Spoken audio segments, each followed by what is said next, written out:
Good evening. Welcome to the Tuesday, October 23rd Board of Education meeting. The board has been in closed session since 6:30 p.m.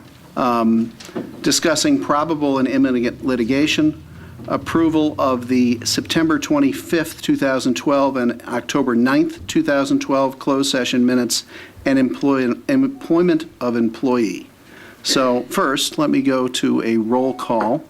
We have 6 members present. Mrs. Hirsch is absent this evening. And next to the Pledge of Allegiance. I pledge allegiance to the flag of the United States of America and to the republic for which it stands, one nation, under God, indivisible, with liberty and justice for all.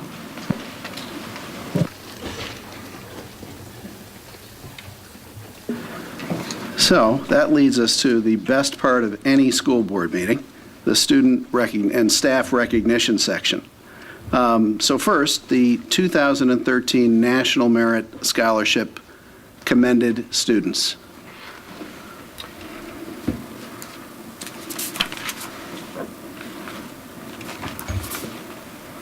Good evening. My name is Malia Smith, and I'm the Director of Communications for District 205. And it gives me great pleasure this evening to introduce our York Counseling Department Chair, Meredith Sheriff, who is going to introduce our 15 commended students.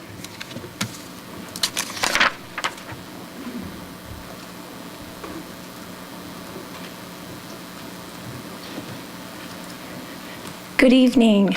We are very excited at the high school to honor these 15 commended National Merit students. Commended students are placed among the top 5% of more than 1.5 million students who enter the 2012 competition. 15 York Community High School students were recently honored as commended students, and we would like to honor them this evening. So if I can ask the students to please come on up so they can introduce themselves to you and share a little bit about themselves. Right around. Keep walking around so we can get everyone in.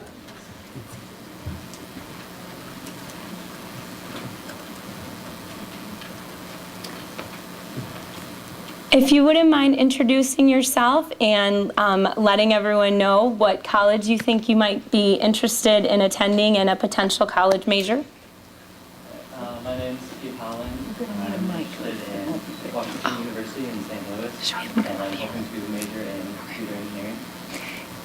I'm Justin McDonough. I'm hoping to major in engineering as well, and looking to apply to Dubai college. I'm Claire Cornell. I'm looking at some small private liberal arts colleges, and I'm hoping to major in elementary education. I'm Laura Anderson. I'm also looking at small private liberal arts colleges, and I would like to major in digital media. I'm Laura Krantz. I'm looking at U of I or University of Chicago, and I'm hoping to major in biology. I'm Chloe Slavic. I'm looking at UC Berkeley and UW-Madison, and I'm also looking at major in biology. I'm Leah Bertowski. I'm looking into Northwestern and U of I, and I'm interested in majoring in chemical engineering. Hi, I'm Margaret Kratzer. I'm looking at U of I, and I'm also interested in chemical engineering. My name is Annabelle Lansdowne. I'm looking to play basketball at UW-Eau Claire, and I hope to major in physical therapy. I'm Garrett Stevenson. I'm hoping to major in business at schools like Notre Dame, Marquette, or University of Dayton.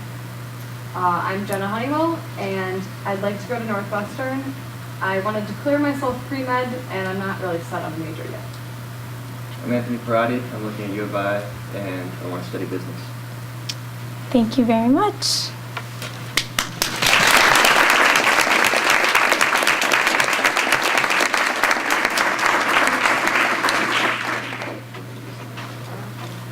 You're not free to go yet.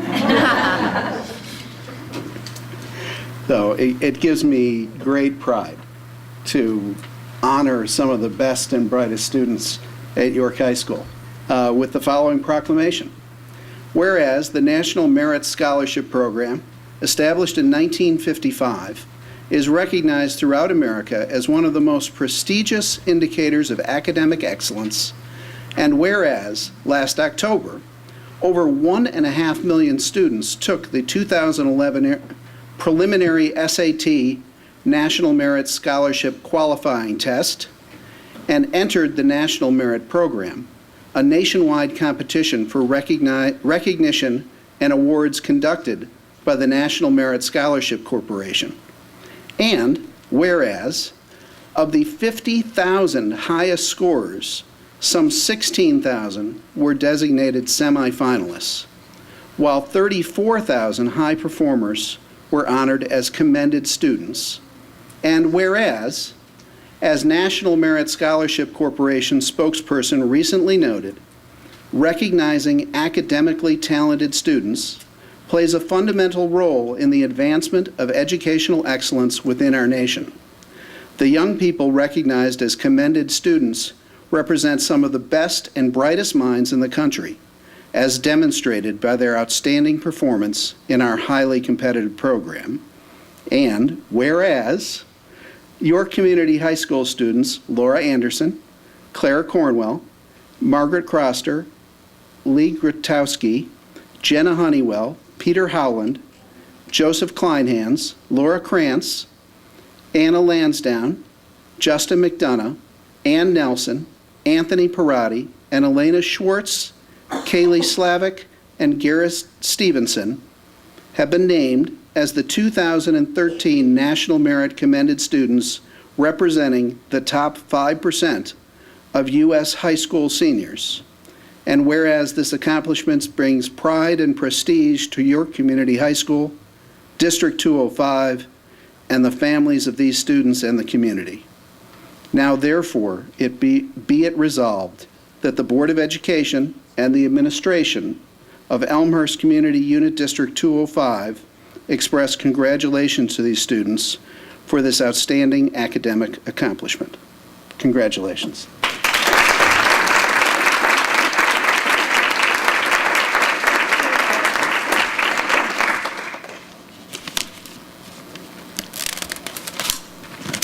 And here's the last thing we're going to make you do. I'm going to hand you one of these, and then we're going to ask that you shake all of these people's hands, kind of like a wedding reception. We want to shake their hands. Congratulations.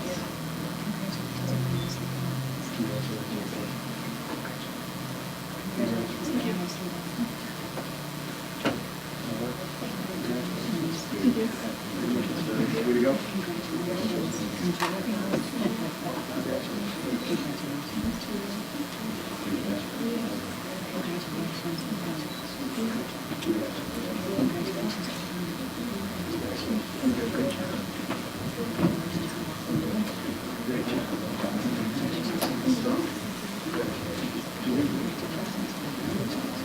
That table between you.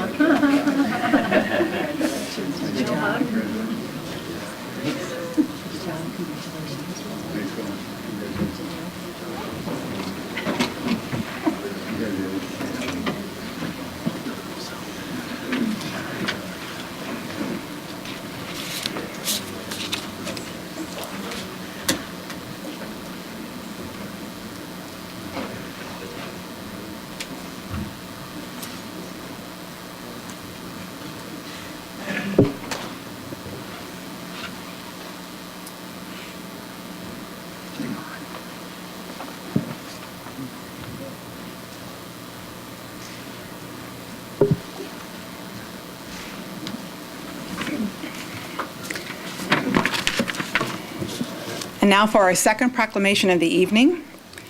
The Illinois State Board of Education recognized 203 award recipients this past Saturday, October 20th, for their outstanding service to students statewide at the 38th Annual Those Who Excel Teacher of the Year banquet held in Normal, Illinois. Exemplary teachers, administrators, student support personnel, educational service personnel, community volunteers, board members, and teams were honored during the evening's ceremony. The program culminated with the naming of the 2012-13 Illinois Teacher of the Year. Candidates are nominated by their local school districts or members of their community. The nomination includes a brief biography of the nominee, his or her philosophy of education, professional development, community involvement, and views on the state's most pressing educational needs. Letters of recommendation are also required. A committee of peers chooses the award winners, and the committee represents statewide education organizations and includes former award winners. We're happy to announce that 4 candidates from District 205 were nominated and again won this year. I'm going to first call up Pat Fox, who is retired from teaching at Jefferson Elementary School, and she just retired in June. Pat received an award of recognition in the classroom teacher category, and she was nominated by Assistant Superintendent for Special Services, Meg Schnorr. Meg, would you please introduce your nominee?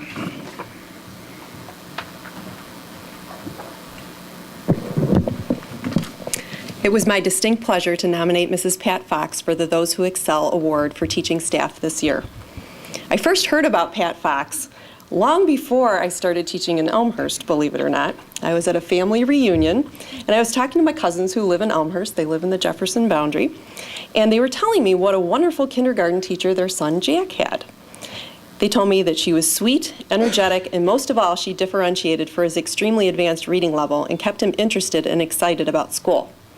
Well, a couple years later, after taking the position at Elmhurst, I was at an IEP meeting at Jefferson Elementary School for a student with extensive special needs. And the regular ed kindergarten teacher who was at the IEP meeting was amazing. She was able to show the parents exactly how she would differentiate for their son's special needs, but simultaneously work to make him a true member of the class in every way possible. I watched this kindergarten teacher take his parents from frightened to confident over the course of the next couple weeks, and I saw their son blossom in a general education setting. It didn't take me long to realize that this kindergarten teacher and Jack's kindergarten teacher were the exact same person. So I started finding out a little bit more about Pat Fox, and I found that this teacher's legacy is long and that students from 25 years back still fondly remember their time with Mrs. Fox, and many will come back to visit. And they also have kids who attend Jefferson and who have had Mrs. Fox as a teacher. I decided then that it was appropriate to recognize her legacy in her retirement year by nominating her for Those Who Excel. So tonight it's my pleasure to introduce my cousin, Jack Devine, and I have to say that this, in my recollection, is the first time we've had an elementary school student speak at a board meeting in my 4 years here at Elmhurst. Jack was more than willing to write a letter of support for his teacher that was required to be completed as part of the ISBE nomination packet for Mrs. Fox. So Jack, you can come up. I'm going to tell everybody a little bit about you real quick. Jack is now a 5th grader at Jefferson Elementary School. He's a REACH student. He's also a patrol guard. He's involved in great books, and you better watch out because he's a black belt in Taekwondo as well. Jack is here tonight with his parents, Jim and Denise Devine, his brother Nick, and his sister Maddie, who also had Mrs. Fox for kindergarten. And Jack's going to read the letter that he wrote for Mrs. Fox. Okay, go ahead.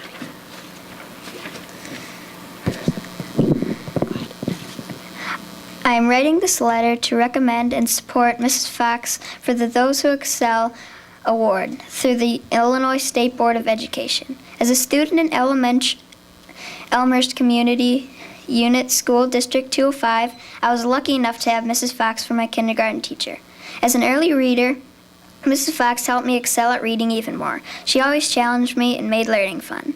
Mrs. Fox is always very caring and kind toward all her students. She makes everyone feel special. All her students behave because they are all loyal to her and they think she's a great teacher. Everyone loves Mrs. Fox. Mrs. Fox has had a long-lasting impact on me. My love of school started off based on her, and I continue to love school thanks to her. She made going to school every day a lot of fun. I strongly recommend and support her wholeheartedly and without reservation for Those Who Excel Award for which she is being considered. Thank you. Thank you, Mrs. Fox.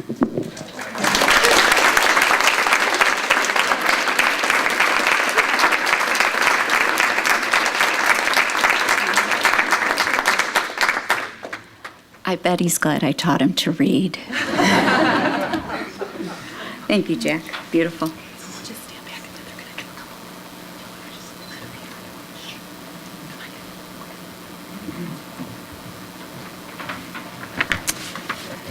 Betty La Liberté is a former York High School librarian who volunteers regularly at the Madison Early Childhood Education Center's library. Betty received an award of merit in the category of community volunteer. She was nominated by Madison's principal, Susan Conrad.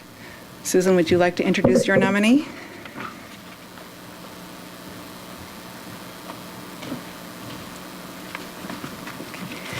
It's my pleasure to introduce Betty LaLiberte. She began volunteering in our library 4 years ago at the Madison Early Childhood Center in Elmhurst. Madison's a school that serves preschool students ages 3 through 5 with special education needs, as well as at-risk students and community children that pay tuition to attend our program.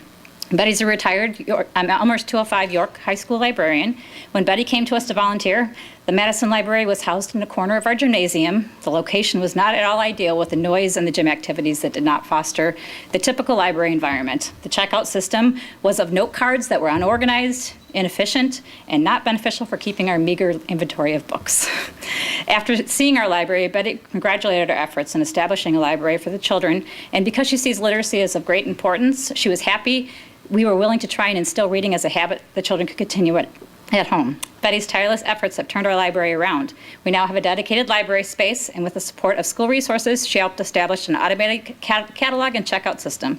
This involved countless hours of learning the system and installing barcodes on every book in our collection. This computerized system makes it so that the books can be scanned for easy checkout and allowed us to have greater control of our book inventory to reduce loss. She has also organized and trained parent volunteers and recruited other Elmhurst librarians to read to groups of children, help check out materials, shelve books, and decorate our library to ensure that our library is a wonderful place staffed completely by volunteers, while also promoting to our parents the importance of literacy in the earliest of ages. As part of the process in transforming our library, she and her mother even bought material and sewed library bags for every student to use to help protect the books from damage. Betty respects children and sees how their lives can be enriched by books and by reading. She's taken time to review the program goals and train the volunteers to incorporate pre-literacy skills such as interactive writing activities and songs to improve the student skills in addition to training on effective read-alouds for children. She leads by example in her interactions with children. She's kind, patient, and always delighted to see them. She works in a gentle manner with each child. She's happy to help the children to make a selection and is happiest when the child is so excited about seeing his or her selection that they even pull the book out while waiting to leave the library.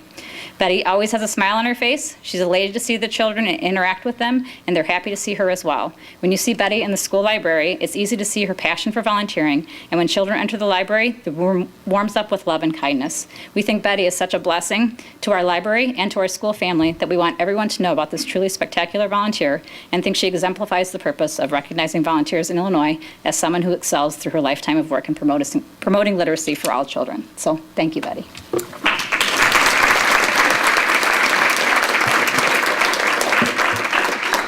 I'm here because you can't believe what she said. This is a school packed with volunteers. The library started because the teacher said it was so important that they had a little corner of the gym as the library, and that volunteer moms were willing to say, yeah, come on, let's try it. We've moved from there, but we have moved from there as a we. Absolutely all the staff and all the teachers come to library story time. They sing with us, they talk with us, they listen with us. We have moms and dads and grandmas and grandpas come. There's one grandpa who's having health problems, and he's grumpy as he comes in and says, oh, I'm okay. And he leaves saying, I'm wonderful. The kids just absolutely fill our soul. So I have to tell you, I'm accepting the award so that on camera I can say Madison is just the best school in the whole district because of teachers and staff, because of Susan Conrad and her support, because of Katie Delaney, because of Patty Taylor, because of Carrie DeMott, because of Eileen Mathias and Karen Pebble, and all the wonderful people there. So on behalf of all of them, I accept. Thank you. Thanks, Patty.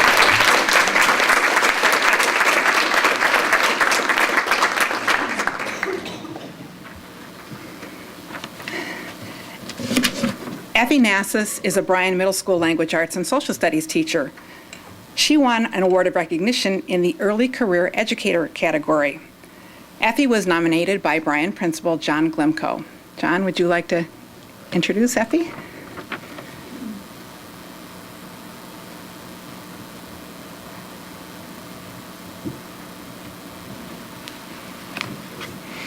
Well, it's a great honor to introduce Effie Nassis, a York graduate, as are those of Excel honoree for early childhood career educator. In her 4 years at Elmhurst Community School District 205, Effie has demonstrated time and time again that she is a remarkable educator and quite worthy of this recognition. Effie has been at the forefront of the district on building level initiatives in student literacy, if I can say that correctly. Through her work, support programs for our students have been developed, including periods of silent sustained reading, reading strategy classes for identified students and supports, as well as the addition of a reading specialist to be added to our building. She set the foreground for that in our district.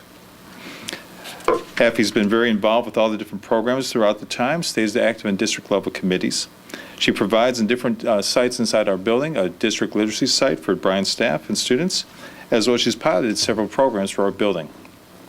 Beyond student literacy, though, Effie's provided leadership to assist the development of learning targets, common assessments, and curricular scope and sequence at the district language arts and social studies curriculum.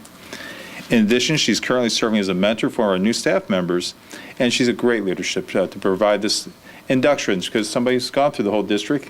I can't think of anyone else better to help them know what value we have here in District 205. She's an educator dedicated to growing professionally in her field. She's recently completed her reading specialist certification, and she's continuing on, going for a secondary master's in school improvement leadership. She's working closely with the school leadership team this year as we continue to develop our literacy supports and professional learning communities at Bryan Middle School. She's an outstanding classroom teacher. She uses assessment data to differentiate her classrooms so her students are appropriately challenged and supported.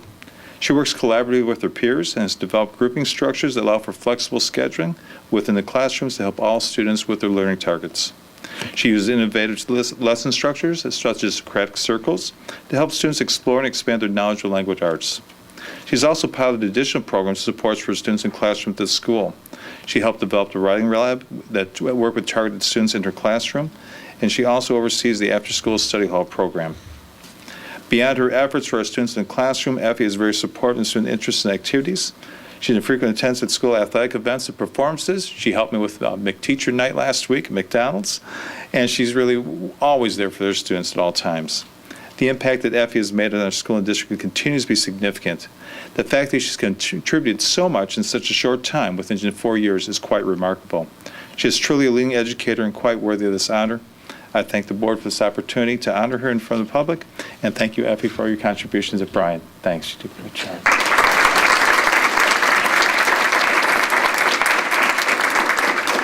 And I just want to quickly thank all my colleagues and former teachers who helped me get to where I am today, because truly it is a collaborative effort. So while I'm up here, all those that I teach with at Bryan Middle School equally deserve this. So thank you.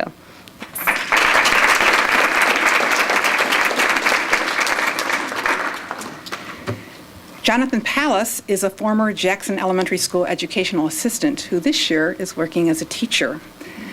Jonathan received an Award of Excellence in the Educational Service Personnel category. He was nominated by Jackson Principal Ryan Anderson.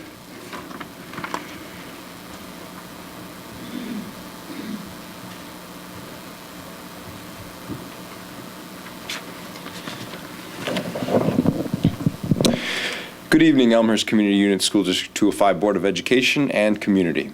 It is my distinct privilege to introduce you to Jonathan Pallas, who also happens to be a York grad, and briefly share with you some of the reasons why Jonathan was nominated and won the Award of Excellence in the Educational Service Personnel category for those who excel. Jonathan worked at Jackson in the last month of the school year in 2010-2011. And on his very first day in the classroom supporting a child with special needs, the teacher came to me at lunch to tell me about the amazing work that Jonathan was doing with that student and the class in just his first half day of work at my school. From that point, I knew that I had found a truly unique individual. When I had an open teacher aide position for that next year, in other words, last year, I jumped at the chance to have Jonathan back. The impact he had during this past year was truly incredible. His assignment was to provide the high level of support required for a third grade student with autism. He more than exceeded the expectations. This student has some significant needs, of course, related to her disability, which includes socialization, communication, both verbal and written, motivation, and academic learning. In short, Jonathan's work with her was creative, professional, personalized, and just simply amazing. For instance, he created, out of scratch, videos and PowerPoint presentations which were linked to her personal interests in advance of her completing a book for the class. And that would serve as a strong motivation for her as she was reading the book and caused her to want to complete it. Without these types of interactive prompts, she generally did not engage with the class discussion, didn't create written products, or really perform any of the literary analysis that occurred within the classroom, even though she certainly had those skills. However, as a result of the work by Jonathan, she made frequent and valid contributions, and her skills grew substantially last year. And my special education team was able to clearly monitor her learning throughout her grade level tasks. What makes Jonathan truly unique and exceptional is the fact that his primary efforts with this student did not in any way fully encapsulate his work at Jackson. Despite the fact that the majority of his time was spent with this student, his interactions with many other students and staff were very well evident last year. Jonathan worked hard to develop relationships with as many students as possible, including during his supervision of morning lineup time before school and recess time during the lunch hour. In any way that Jonathan could lend a helping hand to students or staff, he would gladly do it. I would regularly see him interacting with students with which he had no direct connection during academic times, such as in the lunchroom or at recess, in the halls before and after school. And he does this simply because he knows the value of investing in the lives of kids.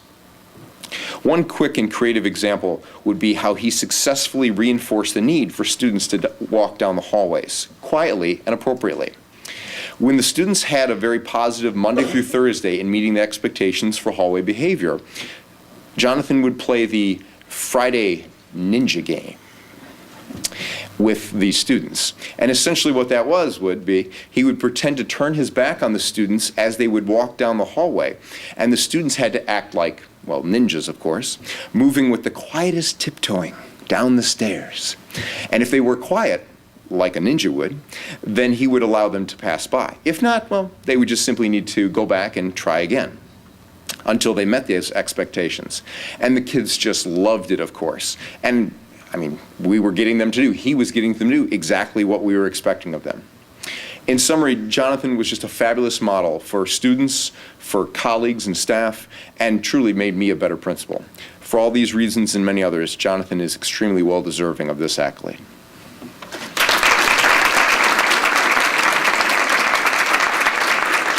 Thank you, Mr. Anderson, and the board and everyone for coming down and supporting us tonight. This award means a lot to me.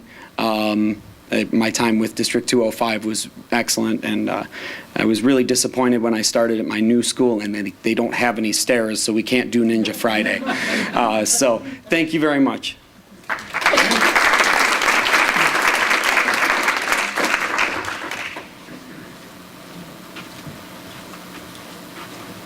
You're all welcome to kind of rotate around this way.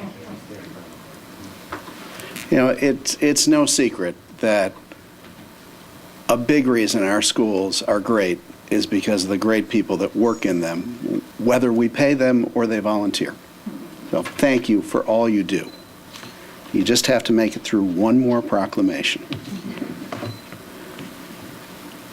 Whereas the State of Illinois Board of Education annually recognizes and honors individuals who have made outstanding contributions to public and non-public elementary and secondary education by recognizing them as those who excel award recipients. And whereas four members of the Elmhurst School District 205 staff were nominated last spring and recently named as honorees in the 38th Annual ISBE Those Who Excel competition in the following categories: Award of Excellence, of which only 48 were recognized statewide, 2 awards of recognition, of which 84 were so honored, and an award of merit, of which 70 were named. And whereas on October 20th, 2012, in Bloomington Normal, Illinois, Patricia Fox, retired Jefferson Elementary School kindergarten teacher, received an award of recognition in the classroom teacher category, and Betty La Liberté, retired librarian, who volunteers regularly at the Madison Early Childhood Education Center Library, received an Award of Merit in the category of Community Volunteer. And Effie Nassis, Bryan Middle School Language Arts and Social Studies teacher, received an Award of Recognition in the Early Career Educator category. And Jonathan Pallas, Jackson Elementary School Educational Assistant, received an Award of Excellence in the Educational Service Personnel category. And whereas State Superintendent Christopher Cook noted that it is an honor and privilege to recognize outstanding Illinois educators, administrators, support personnel, and community members who go above and beyond on a daily basis to serve our students.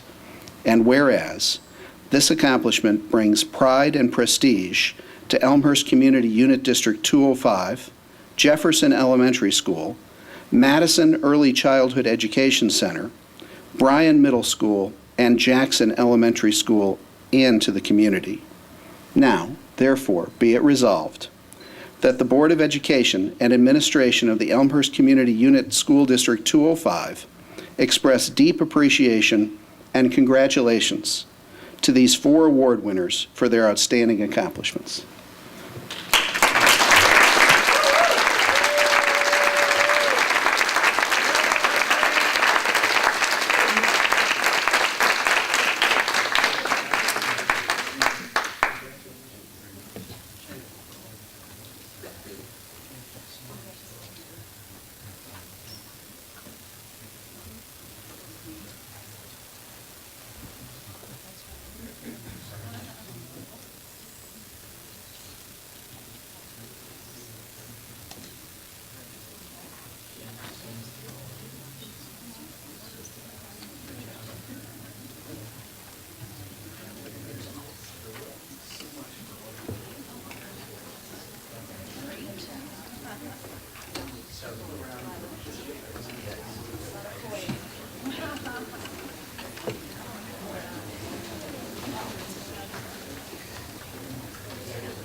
Thanks for the picture. Thank you, Todd. Thank you. Take care. Now, at this point, I was going to suggest, but it looks like many have beaten me to it, that all our national commended scholars, that there's some homework at home to be done, that we take a short break, and anybody who wants to stay for the rest of the Board of Education meeting is welcome, and anybody who wants to go home and do homework is welcome to do that as well.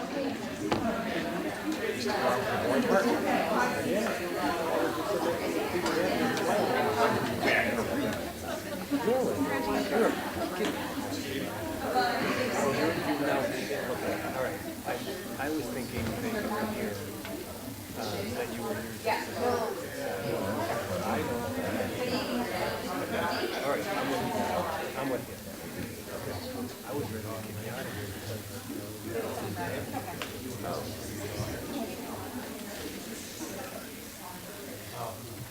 You have the letter? Okay, you want to check?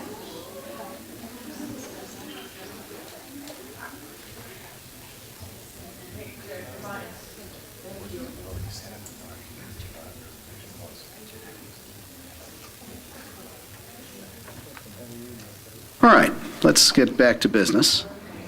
The next on our agenda is public comments. I have no cards here, so I'm going to assume there are none. Then next is Superintendent's communication. Mr. Purnell. Yes, this evening I want to share 2 FOIA requests that we received in the past month. One request asking for payroll records for building work done at Lincoln School. We had granted that Freedom of Information request.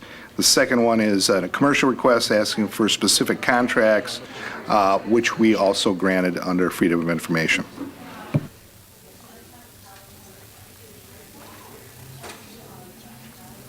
The second item on our agenda this evening is to share with the Board of Education the school district report card and an overview. We also have this on the consent agenda later on the board meeting agenda, and Dr. Charles Johns will briefly talk about the school report card as it's published. Good evening. For tonight's meeting, I've presented you with the Illinois School Report Card for the district and for 12 of our schools. The Early Childhood Center is not required by law to provide a school report card. The report card is published in compliance with the Better Schools Accountability Act of 1984. Its format and the details within it are all determined by the ISBE. The law requires that the district present the results to the board, put it on our website, and to make them available. These report cards will be available on the district website, www.elmhurst205.org, after the embargo is lifted tomorrow morning, so it'll be available for public consumption at that time. The school report card contains a variety of information about District 205, ranging from financial information, demographics, instructional information, and assessment data. It also includes pieces that are there for information that are really more based on state results rather than district results, and I'll cover that a little more in a bit. The information is based on the 2010-2000 school year, which will be important, I'll tell you in a second. The information represents a small fraction of our total evaluation data and evaluation process. One of our concerns with this data is it's really considered status data, meaning it's slice and time data. We have found, and we've had many conversations, that it's more important to use trend data and cohort data because it gives us a better indication of how we're performing as a district. That being said, this gives us data that we can compare ourselves to others in the state. Since I've already presented the district and school performance data last month at the Board of Ed meeting, I chose not to give a full-fledged presentation this evening. The presentation on that night, I think, gives us a better and more full sense of the performance of the district, and you've already seen the financial indicators from Mr. Welton in previous board meetings as well. One thing you'll find, there's a couple things you'll find in the report. One is as we start to look to compare our schools in the state and in the country internationally, this year the state chose on page 4 and 5 of the district report card to show the state's NAEP data. That's the international assessment that schools around the world take, and it's a way of comparing us against other countries. So the state of Illinois' data is included in that. That is not data that's just District 205. I think we had one small sample set taken last year. Under new guidelines by the state, the district and the schools that have not made AYP for the 4th time are undergoing a school improvement or district improvement process called Rising Star. A report on the District Rising Star process will be brought to the board on December 18th. It is required that I have it completed by December. This process is very comprehensive, and it's a very thorough analysis of both the schools and of the district. And it's so far, the committee at the district level has met 6 times to work on these school improvement, this district improvement plan process. For the entire district, the principals, assistant principals, and district leadership have already been using our district leadership meeting time to work on reviewing the data and really trying to drill down more specifically to get really more information out of the data, information that we can act on. For next year, we are anticipating 2 different types of changes to the school report card. First of all, there has been discussion in the state to change the appearance and the data that is presented within it. The discussions have been wide-ranging on what will actually be included, and it'll be interesting to see what happens with this NAEP data. One thing you'll find on the last page of the district report card is something called differentiated accountability. At this point, this is kind of a pilot process on a federal level. The state of Illinois opted to be a part of it, in which schools are either listed as being focused districts or comprehensive districts. Since there's very little explanation of this, that's why I'm dialing into it. What it means is because District 205 in the category of all students did make AYP, we did reach the threshold necessary to make AYP, we are focused only on specific subgroups. Those districts that did not make the percentage or the cut level necessary for the all group would be a comprehensive school, meaning improvement levels needed across all levels of the school districts.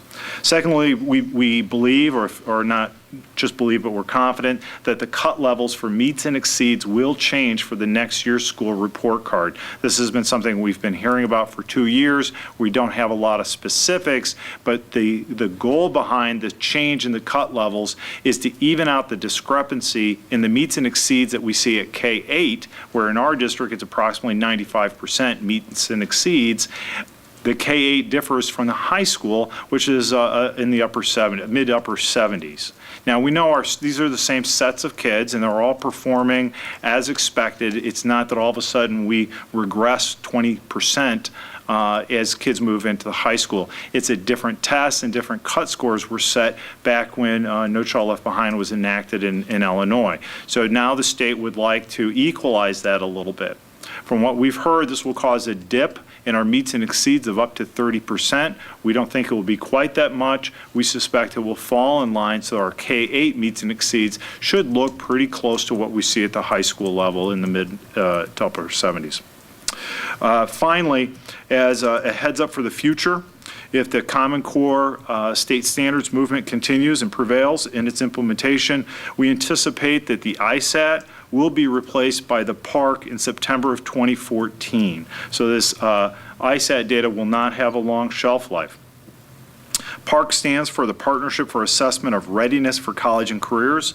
It is one of 2 consortiums that are building assessments for the Common Core state standards.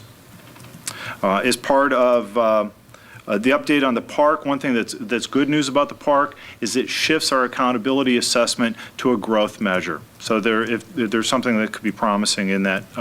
Also, it is, at least with the PARC, it's 23 states have come together to build a common assessment. So we can start to make comparisons across state lines. And already in Illinois, there's a number of consortiums that have been developed to look for ways of reducing costs at a state level in terms of data systems and professional development systems. So it looks to be some good movement being made, ways of saving money, at least on the state level. As the PARC continues to develop and mature in its implementation, I hope to bring an update later this year, at least to the subcommittee. And just to wrap up, I need to repeat, this information will be released tomorrow after the embargo is released. So everyone will have access to the district and the 12 school report cards. That's it, David. Are there any questions? Mr. McDonough. What do you recommend that parents look at when these documents are published?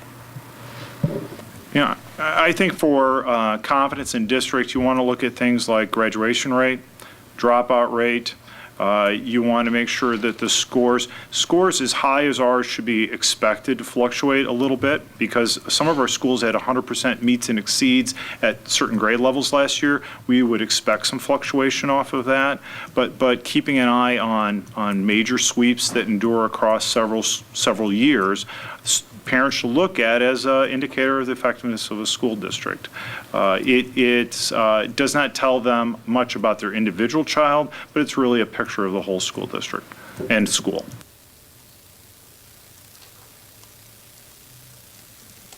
Mrs. Ebner, sorry.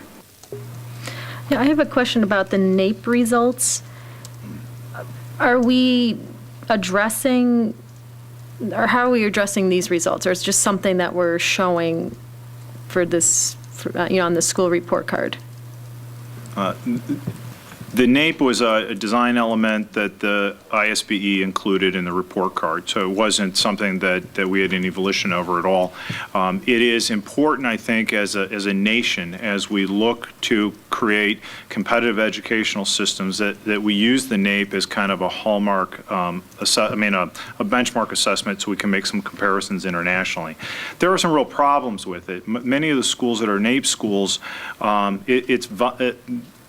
they have to pick about 30 students. The students can opt out of taking the test. It isn't really a very fair comparison at this point, but it does start to draw our attention as consumers of public education to the bigger goal, which is to make our educational system competitive internationally. So it's kind of a early warning or a readiness, I guess it's more of a readiness of start to look at NAEP as an important assessment down the road.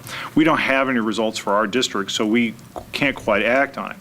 Aligned with this is the belief that the Common Core should help us, the Common Core state standards should help us with our NAEP performance, is that as we have internationally benchmarked standards, that our country will start to perform better on the NAEP. Dr. Johns, do I understand correctly that any of the NAEP data that we see in these report cards is for the state of Illinois, not Elmhurst schools? Mr. Collins, that is correct, that there are selected schools from across the state that are part of this data, but it's not the entire state, and it's not specific to District 205. Anything else? Let's move on then. With the board, what we'd like to do is the next two items we would like to delay. Representatives from William Blair, one representative is here, but we'd like to see if Elizabeth could arrive. She is at another board meeting this evening, hoping to arrive later. So at the board's pleasure, we would like to move on with the rest of the agenda, and then at the end, we'll come back to those two items. Sounds like a good plan. Then next on our agenda is committee reports. So let's start with the Curriculum and Instruction Committee.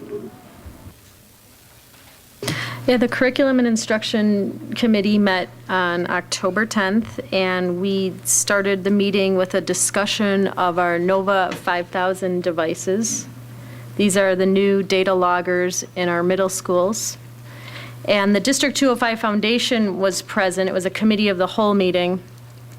The foundation board members were present to learn what these data loggers do, how versatile they are, the different experiments that can be done, and just a general information session from Kathleen Wilkie, our science coordinator, math and science coordinator, of how these devices work so that that group and our board can be well versed on this device.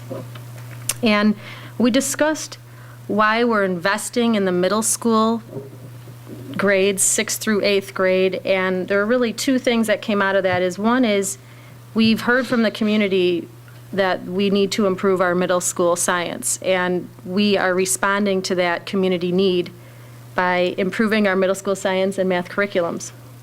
Also, at the high school, we have really phenomenal facilities, and we feel like we need more middle school students prepared for the rigor at the high school level. What else did we? Okay, so then we went on and also discussed how many devices we need at the middle school level. Currently, we have 1 set per middle school, and the goal is to have 4 sets at each middle school. So the foundation is raising money directly for our math and science curriculum. So this is very, very exciting. And they just had their Midnight Masquerade event last Saturday, and that money, we'll get the results soon, I guess, but that money raised will go directly to our over 1,800 middle school students, and the goal is to have each middle schooler have some access to these devices at least at one time this year. That's the goal. Right now, they're piloting the devices with a few grades and classes. I think that's it for the NOVA devices. Then we moved on to the English language learner study. As a committee, we're doing a book study on English language learners. We talked about chapters 1 and 2. And the first chapter is about Illinois school code rules and regulations. We need to follow rules and regulations that are coming from the state to be in compliance for English language learning. And change is difficult, but we agree that we need to be in compliance, and there is data for K through 5 for English language learners that they are doing well, but then we see at the middle school and high school level, their student achievement plateaus or declines.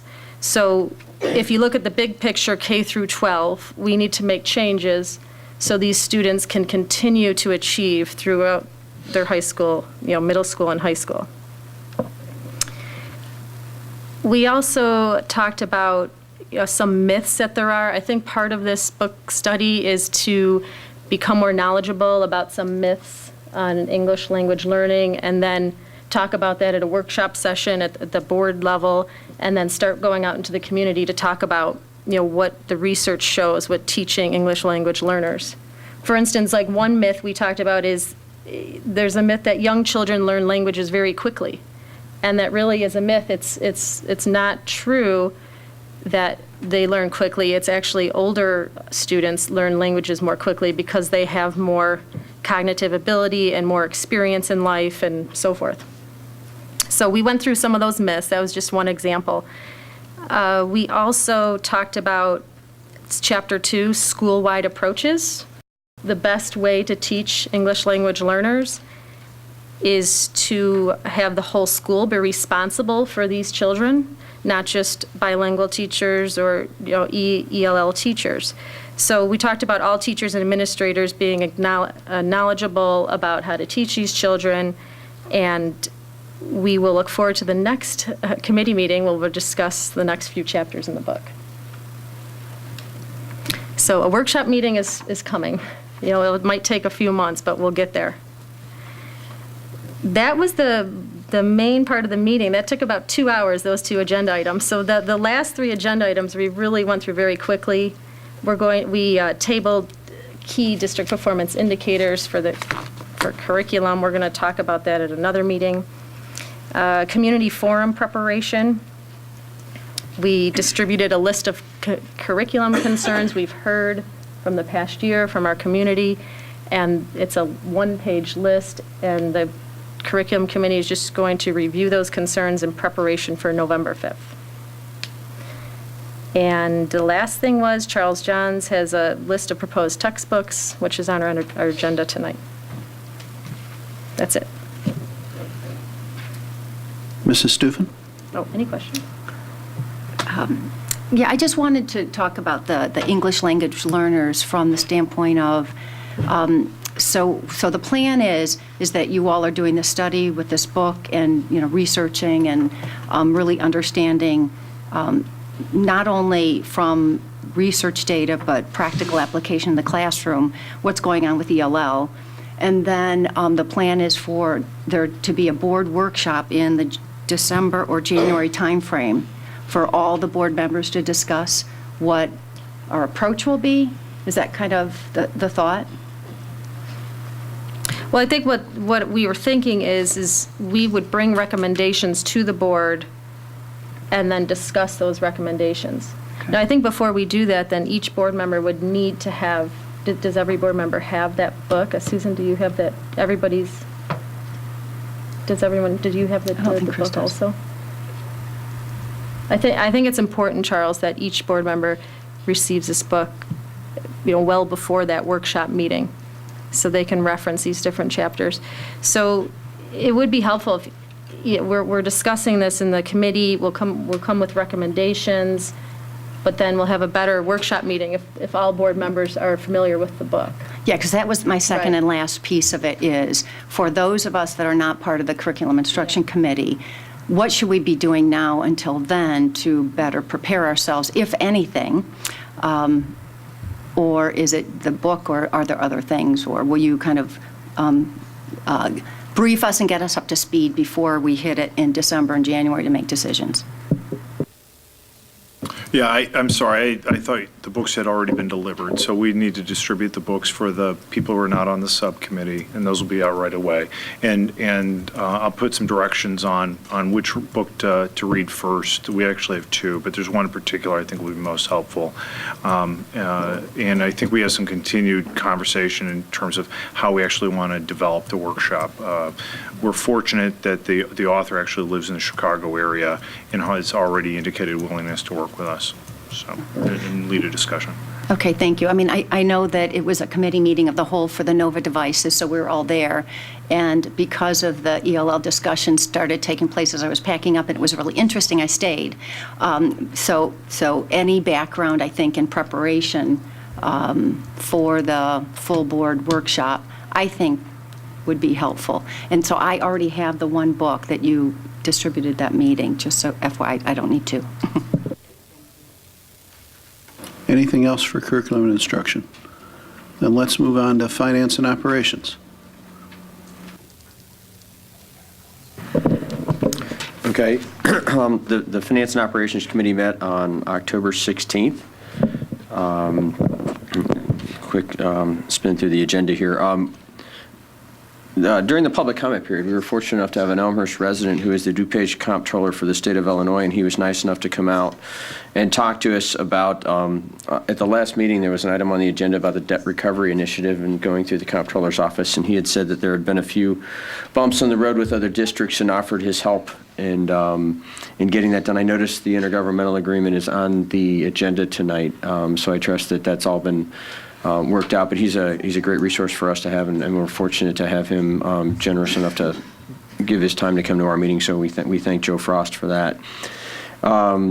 Within the meeting, the first item was the September monthly financial reports, and we are on plan on budget was the report.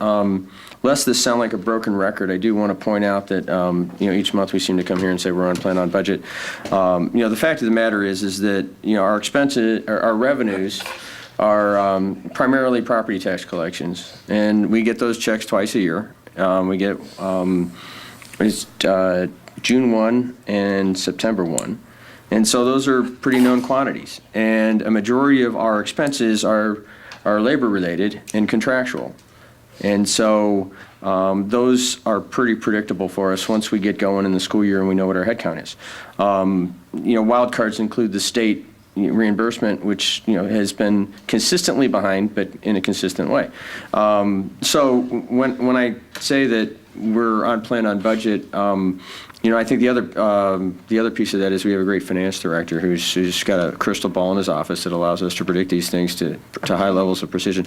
But it's not that it's any kind of magic. It's the fact that what we run on a budget basis once the school year starts is the majority of it is incredibly predictable for us. So you guys aren't missing anything when we're walking through these reports. The second and third piece, the financing options and the life safety amendments, we will discuss when Elizabeth gets here. The fourth item, compensation verification memo, which is a little bit of a clunky way of saying that we are going to distribute to employees in the near future a memo that quantifies the significant elements of compensation beyond the paycheck. So I think that, while salary is an important part of the compensation package, there are a lot of other benefits that the district contributes to on our employees' behalf.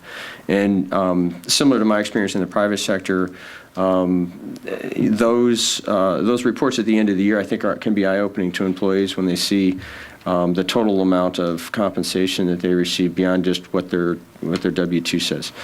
So I think we want to make sure that we communicate to our employees both what we pay them, but also the benefits beyond the paycheck. We talked about status updates, facilities at a glance. I think Chris and Frank continue to work on that. I think there was an incremental step forward, but it's not. We don't have blanks filled in yet. We're continuing to work on that. There's, as you'll see when we talk about the financing options and life safety, Frank has been very busy with that, but the life safety will be folded into this report. We expect to see, the progress to accelerate in the coming month or two.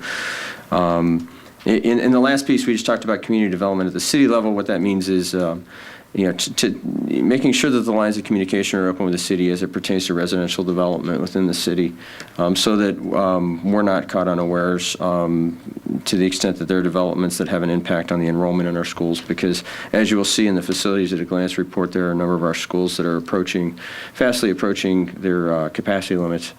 And we need to, for planning purposes, make sure that we're communicating. And that was it. Any questions? Mrs. Steuven? I actually wanted to address the debt recovery, and you said that Mr. Frost happened to be at the committee meeting, and that he must have experience with it, and there are some potential pitfalls in implementing the program.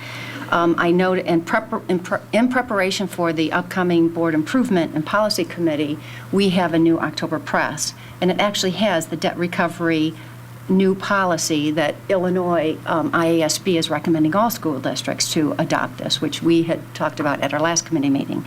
So just long story short is the question, the policy will be different than the program implementation, or are there gotchas that we need to talk to him as we talk about the policy in our upcoming meeting? I'm just trying to see, do they overlap? At what point do they overlap? Is it one step in the other? Like we have the intergovernmental agreement on the agenda tonight to approve. That's the first step. The second is policy, and 3 is probably the implementation of the program from a... I can answer unless you've had discussions. We sent Mr. Frost our intergovernmental agreement. He made just a very minor tweak, a phone number change that he was concerned about. And then as far as the policy, we sent him the new press policy that you referred to, and he didn't have any problem with the policy, and he was good with the intergovernmental agreement with the phone number change, which we made already, that's in your packet.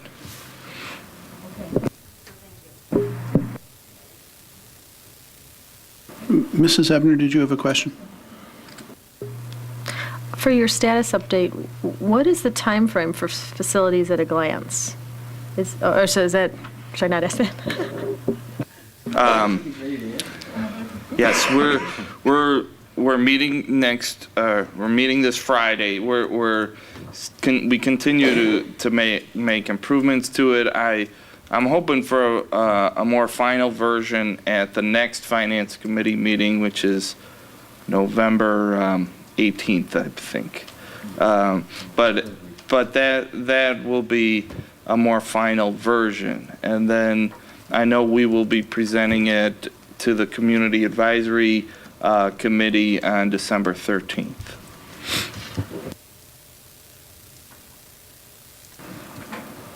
Anything else for Finance and Operations? Hearing nothing, let's move on. Approval of board meeting minutes for September 25th and October 9th, 2012. Does anyone have any changes that they would like to see submitted to those?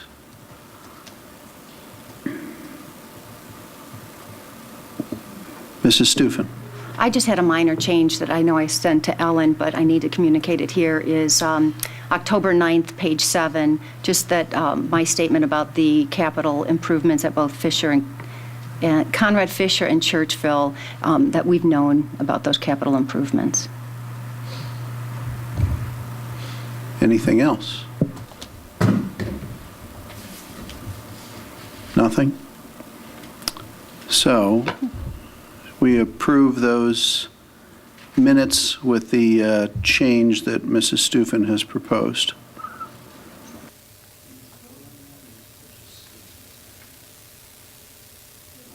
Mrs. Deroni, those just stand with the change? They're just approved as corrected. Thank you.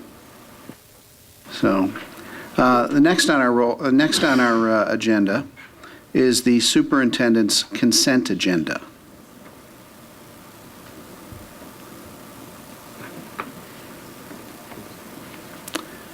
Is there a motion?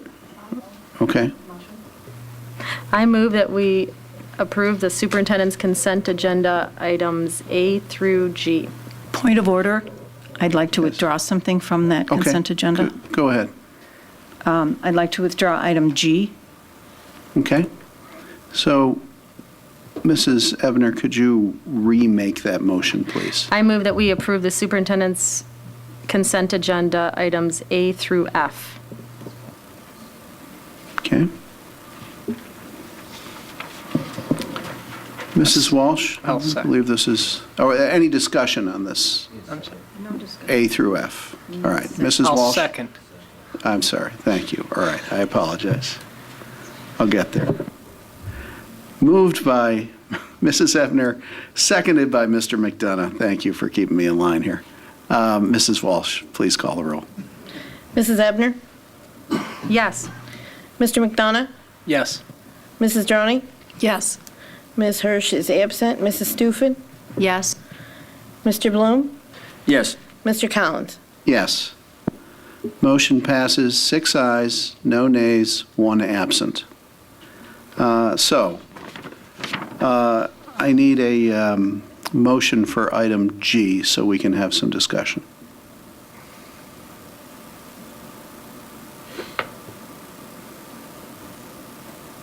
Any?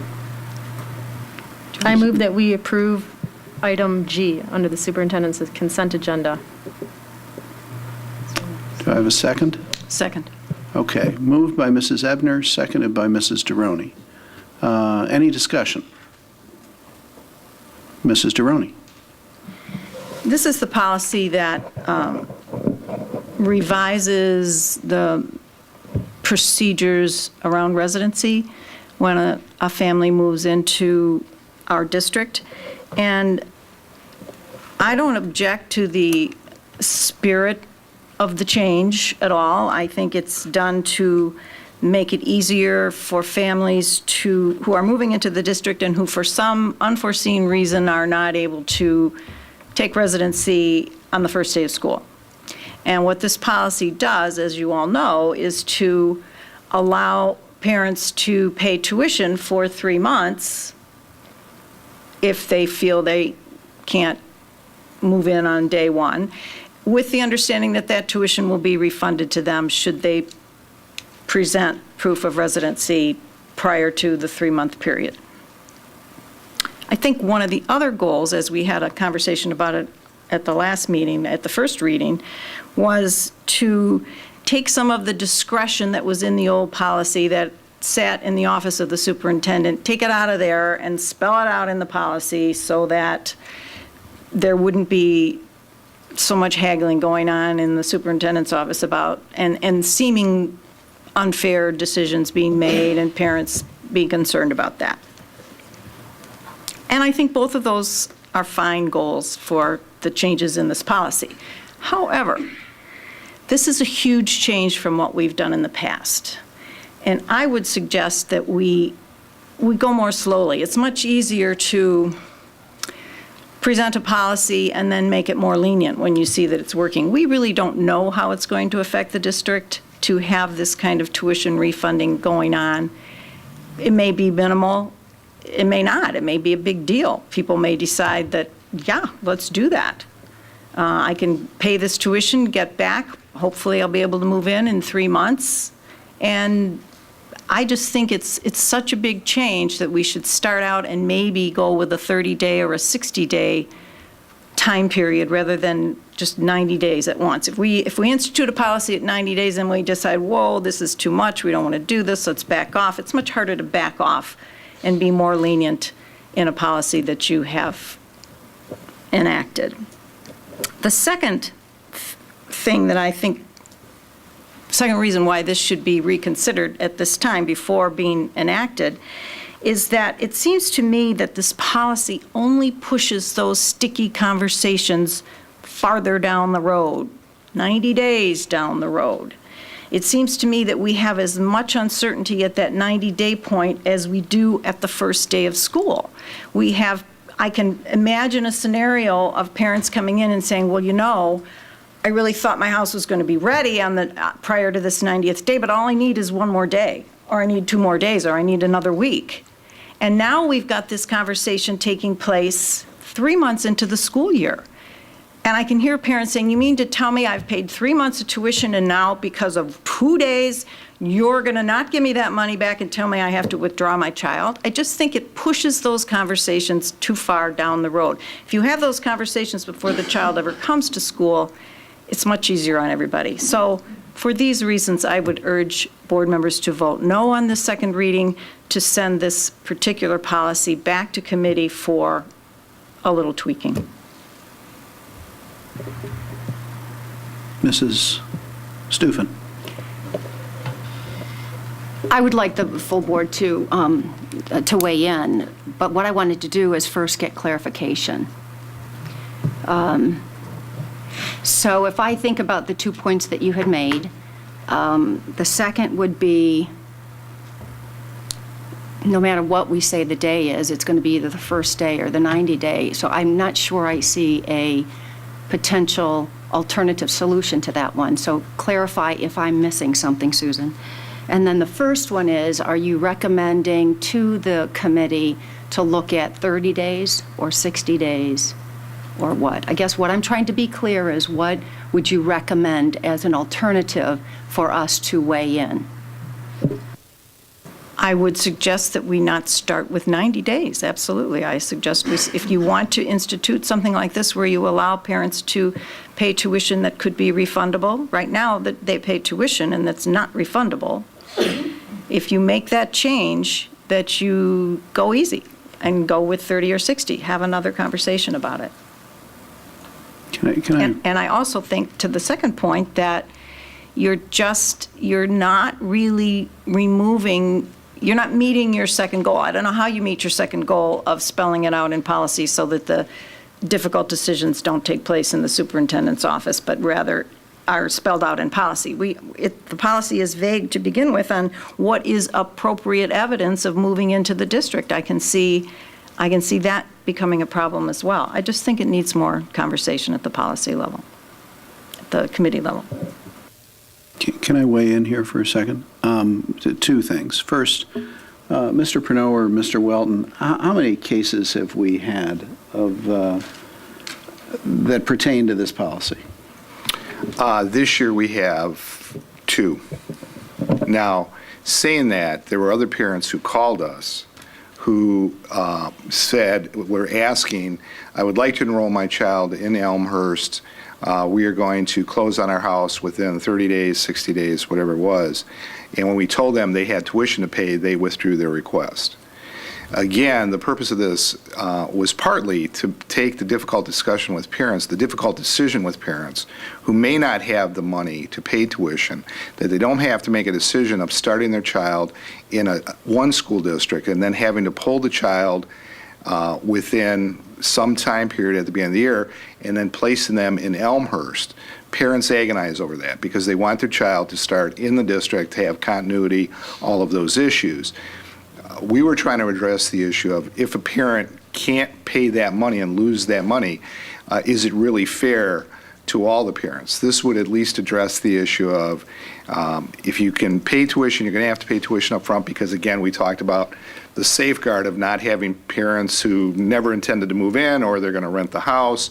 It's a safeguard for the district that guarantees us that, sincerely, if you're going to close, you have to pay tuition, but then we'll reimburse it back to you, and you won't be out the expensive tuition costs that this costs. I don't know how many. I would have to talk to Ellen Walsh in my office, of how many calls she got over the summer about this issue. I just don't have that with me right now. I do know we have 2 parents who are paying tuition right now. Okay, and then my second point was, if Mrs. Deroni hadn't pulled this, I was going to pull it.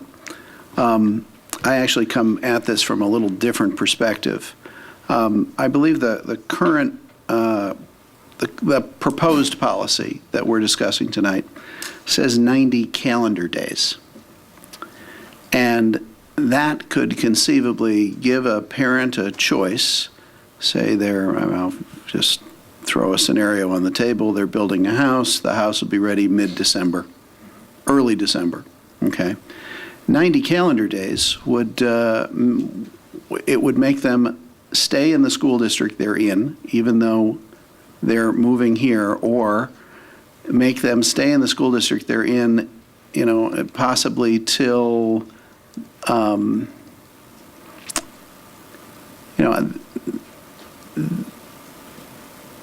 if it's 90 calendar days and we start August 20th, so we're looking at November 20th is 90 calendar days later, roughly. It would make sense to have this policy read 90 school days, which is a semester.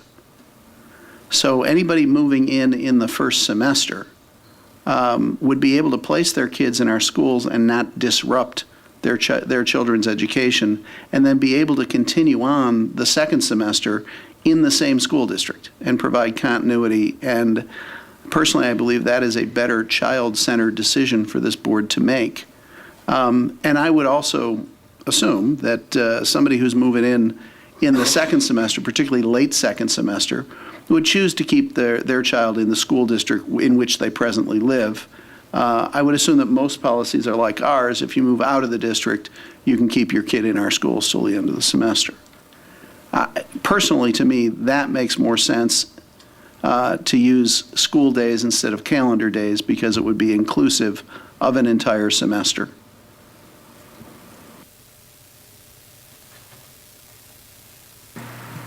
Mr. McDonough. Is that a concern that you'd put forth as just an amendment on the floor, or do you think that's something that needs to go back to committee and discuss? Well, what is the committee? Let's have the committee weigh in. Do you think that's something that needs to be discussed by the committee?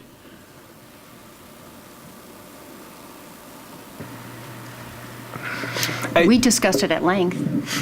We saw this thing at several committee meetings. We had lengthy discussions. You were at one of them. Yeah, but you discussed the word calendar versus school day.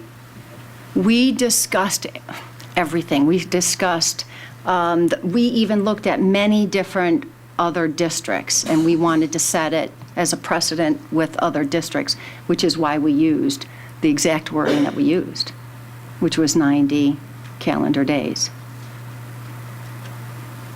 Even though that would be November 20th with a few weeks left in the semester, force families to make some kind of a decision. You know, I'm going to throw this out. I really don't know if there's going to be that many families that are going to have this extended circumstance, but maybe I'm wrong. Right now, in our current policy, it gives the superintendent discretion to make those kind of decisions. And we were asked to put parameters around that. And Right. so that's what we're trying to do. Right. And all I'm saying is I think we should actually loosen our parameter to include an entire semester rather than tighten it to include fewer days. So, Mr. McDonough. Mr. Prudeau, will any students come in under this policy for the second semester? Or do you think? I think, in fairness to the parents, I think if it's longer than 90 days or 90 school days, I think at that point, a parent should be enrolling their child in that school they're presently at and keeping them there for the rest of the year. It makes no it doesn't make any sense to do that after 90 days either on their side. They've established almost a full year, a half a year at least, if you go with 90 school days. And my recommendation to the parents would be continue even if your house is ready because there's continuity. If you're concerned with continuity, that's the issue, then the continuity should be at that home district that you've been at for one whole semester. Mm-hmm. So why would you switch? Same issue on the reverse side. So, you know, what we often hear is a parent who has already moved, has moved from another district, has rented a house not in Elmhurst, but just outside of Elmhurst, has a home being built, and their concern is, again, I pulled my child out of one district, now you're asking me to put him in another district, and then within 90 days, I'm going to be in your district, and that'll be the third change for my child, for some of these parents. That's their concern, that now it's 1, 2, 3 districts, and they're trying to minimize that. They're trying to say, just let me enroll. I can show you I'm going to close within a reasonable period of time. I understand you have to have some guarantees. I may be willing to pay the tuition, but I'd like consideration for reimbursement because that's a lot of money out of my pocket to have that kind of continuity. But doesn't this policy kind of distinguish between the people who can get credit on those tuition payments and those who can't? In that the assumption is they're going to borrow it somewhere, and then this repayment they'll pay that person back. And if the person doesn't have credit such that they can borrow tuition for whatever reasons, just their household income, they're out of luck. But I guess what I'm wondering is if we were to send this back to committee, we can still address those 2 cases that are pending and still get this to catch up. But you're saying no. I don't think so. I mean, I think the committee thoroughly discussed all the pros and cons of this. I think at this point, it's up to the will of the board as a full board to make this decision of what they're comfortable with. I think, we've heard all the concerns in that, and I think the board needs to decide how comfortable you are and what the parameters are for a policy like this. And that's why it's back for first and second reading. The committee had done the thorough, had made a recommendation, and I think at that point, you do have these discussions at the board level. That's the way it should be. There's a reason why we have first and second reading, so we can think about it a little bit longer. Yes, and that's right. Kind of the, Yep. I think that's a good thing. But we wouldn't have new cases coming in for the second semester. No. No, so and we could address these 2 with a little more discussion. In other words, there's no deadline to get it done by. Those 2 are attending school under our current policy, which doesn't have any reimbursement whatsoever. That's correct. And so I'm kind of feeling like there's no deadline here. And I'd be inclined to go talk about a little bit more some of Ms. Deroni's concerns, as well as some new questions about the rationale of distinguishing between creditworthy and not, or I'm sorry, those that have a more significant credit and can borrow this, as to those who there's a barrier there in terms of income. I'd feel more comfortable talking about it again in committee.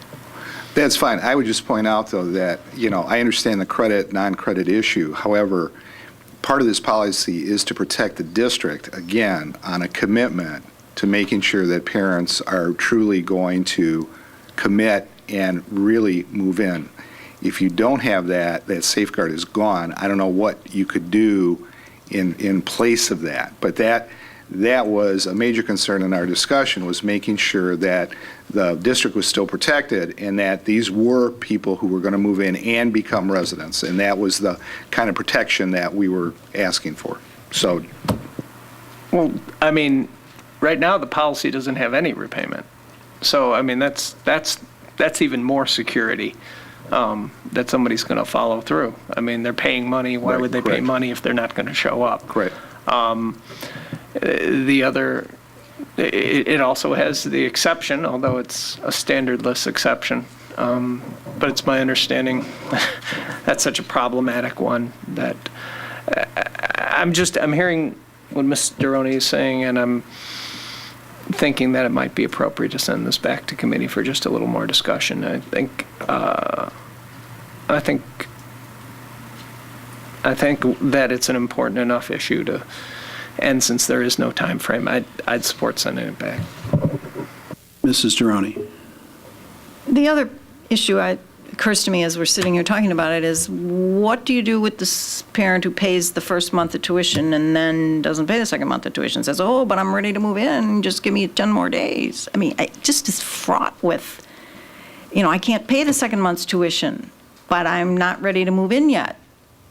Or I can't pay the third month's tuition, but I'm not ready to move. I mean, then you have all those conversations to have. I'm just not sure it meets the goal of not looking at each individual situation in your office and making a decision based on that. I just don't know that. My charge is to follow board policy. So at that point, if a parent came in and said, I can't pay the second month, we would say, we're sorry, but you cannot continue. I mean, that's why I wanted clarification on what exactly the role was, because, again, I think having discretion from the superintendent, while it's great to have, I think it's fraught with problems, because how do I fairly treat everybody who's coming in with these issues and making exceptions to one and not the other? That's why I brought this issue up, because I think there's always this perception that the superintendent or the administration is going to play favorites and is going to be unfair to some and not others. I mean, if this policy is clear and a parent says, I can't pay that tuition, I'm sorry, you knew the agreement walking in, you knew what the policy was, it was clear what was going to happen, and we would explain that, and at that point, you follow through on the policy. You have to. So just to clarify, really, the policy leaves it open for those conversations because it says at the discretion of the superintendent. So we're trying to put the parameters around it. Mr. McDonough? Well, the parameter we put around it is no exception. There's only one approach, and that's you pay, and you'll get the money back. Do we know when those two, are both those cases not yet moved into the district? Are they and we're past 60 days in school, or 60 calendar days. So are they close? Are they not close? John, I would have to go back. I know. I'm off the top of my head. Yeah. I know one of the parents probably is a December 1st. I believe they were saying a December 1st closing date. Mm-hmm. I think it was one. The other one, I'm not sure. So I'd have to go back and check. Okay. And again, there was no expectation. We said right now the policy is Exactly. you have to pay tuition. They made that decision based on they would have to pay tuition with no expectation of reimbursement. Mrs. Steroni, did you? Just concerned, I didn't realize the impetus was around two cases that we're looking at right now. I can't imagine that you could do this retroactively. You'd have people from last year who paid tuition come in and say, well, give me my tuition back. Yeah, I don't know. Is that what you're talking?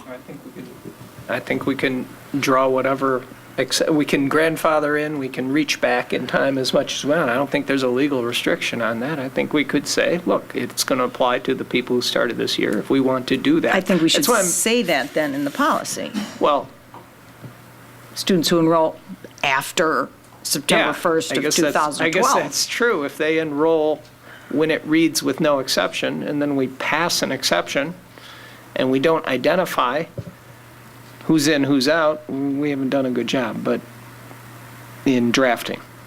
I'm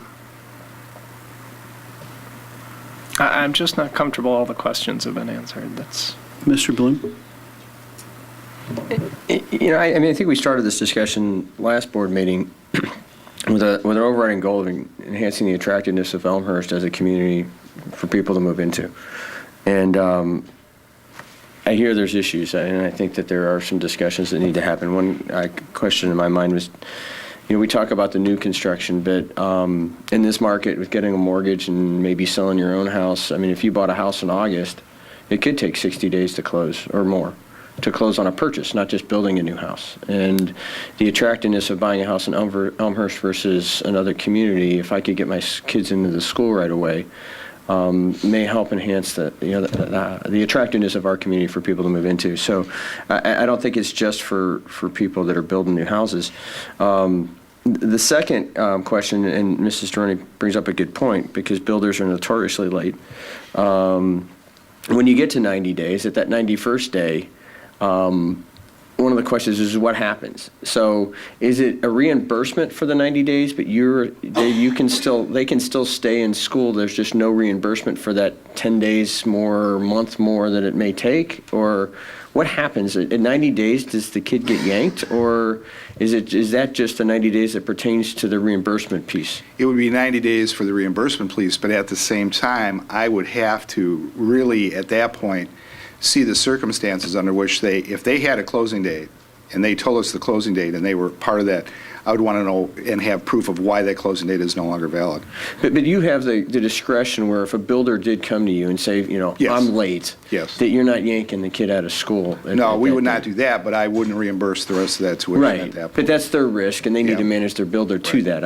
That's my concern is that you've taken something that was all discretion, and if you take it and you make it too black and white, and you don't put any kind of discretion in there at all, do we end up with the law of unintended consequences in this situation? So I was just wanting to make sure that you had some flexibility at that 91st day. I like the 90 days just because I think that, I believe that parents want to do the right things for their kids. So whether it's 90 calendar days or 90 school days, I think a semester in concept is a good idea. But I think you need that much time to capture the home buyer that may be coming into the district in August. I will tell you, the pushback I get from parents when we announce this is that they really feel this is unfair the way the present tuition payment is.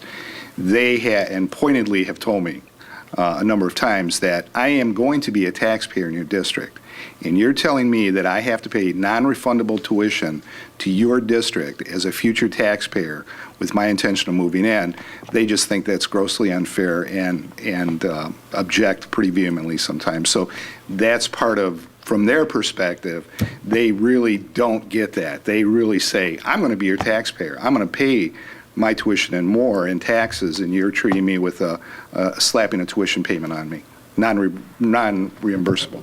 Now, Mr. McDonough, before I Except- recognize you here, can I just throw in was just one thought to your point earlier? I just wanted to respond to what he's saying, to the parent's response. Go that ahead. parent usually gets a check at closing prorating taxes from the person who owned the house for the first 10 months of the year, or 9 months of the year, or whatever it is. So they have those taxes paid by the prior owner in hand. And so they have that money while they're paying out the tuition. They're not buying that argument. Right. Well, no, but on the new construction, though, either A, they've bought it, in which case they've got the deed and they're fine, or B, the builder owns it, in which case it's a piece of dirt, where, you know, in our town, majority of the cases, these are older homes that are being torn down that, I'm just, from an economic standpoint, the risk to us that you've got, you know, you got a piece of property, it's still generating property tax while it's a piece of dirt. So, I mean, I think if I'm worried about this from an economic standpoint, I'm not seeing a huge economic impact on the district. This is more about the attractiveness of the community for somebody to move into. Yeah, I would agree that this is a fairly minor economic point. Before I recognize you, Mrs. Ebner, Mr. McDonough, to your point, you know, you expressed a concern that the new policy would impose a burden on people who were not creditworthy enough to borrow the money to pay the tuition for the amount of time and then get reimbursed. And I just want to remind you that our present policy, it extracts an even higher burden of the people aren't getting reimbursed. So what we're actually doing here is lowering the burden, not raising it.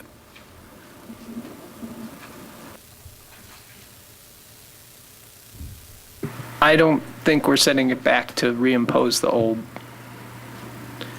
policy. I think what we're doing is, well, I'm sorry, I'm saying what we're doing. I think it would be appropriate to send it back to discuss a way of addressing that distinction, if it's possible.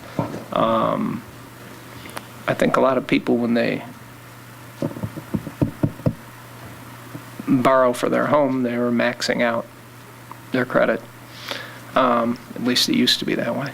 I think that's true in a lot of cases. Mrs. Ebner, you had something as well. When you talk about bringing it back to committee, I really don't agree with that. I don't want to tear it apart and try to rebuild it. I think what we have covers what Dave was looking for, of taking the discretion away from him on a case-by-case basis. It's fair to students and for their continuity. But I do agree that maybe we could tweak it a little bit, you know, to put something in about what happens over 90 days, maybe put a sentence or two in about retroactive pay, or, you know, put a safeguarding that. But I don't want to deconstruct this and just build from nothing.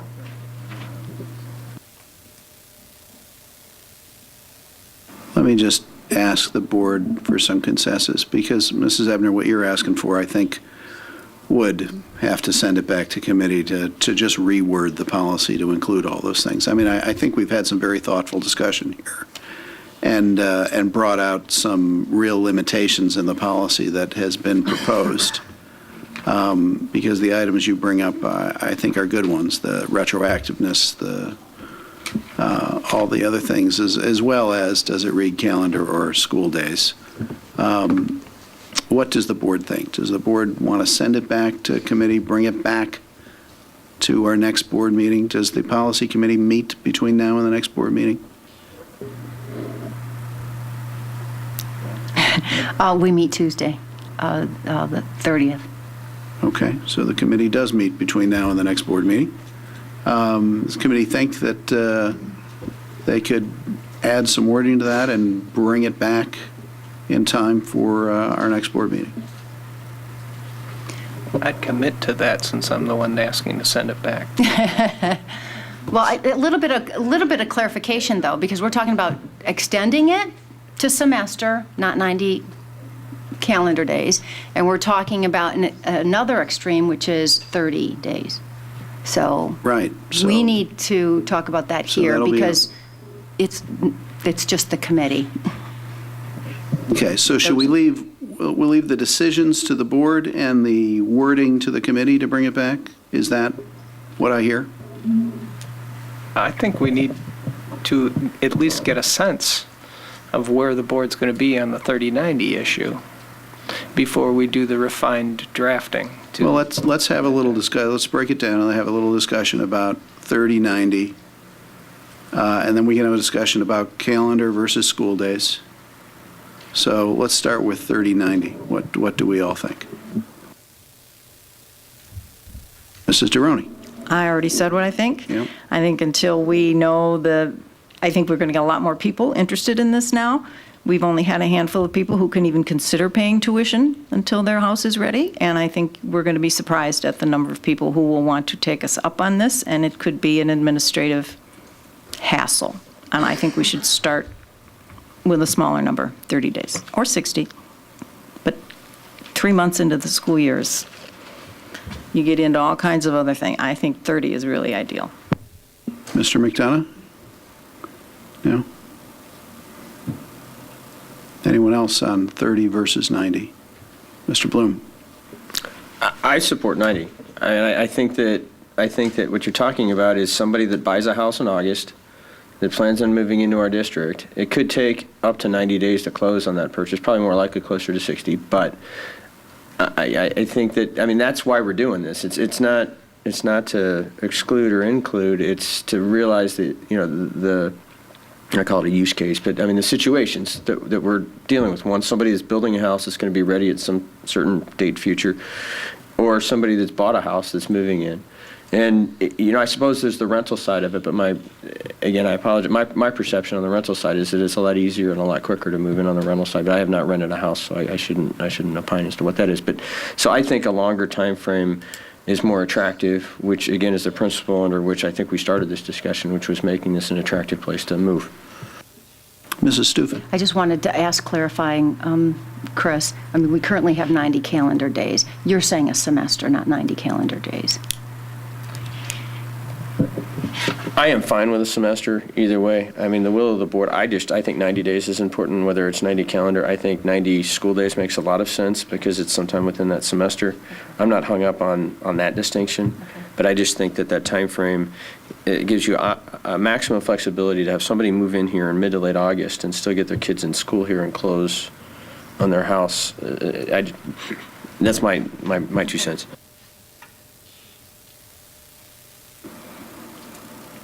Mrs. Ebner? I have to agree with Chris. I'm not hung up with calendar or school days, but I agree with 90 days. It's a little arbitrary. If you have 30 days, you could run into trouble on the 31st day. If you have 90 days, you have a 91st day. So whatever days you have, I don't see a difference with the problem, more problems with more when you have more days in the policy. So I support the greater number of days.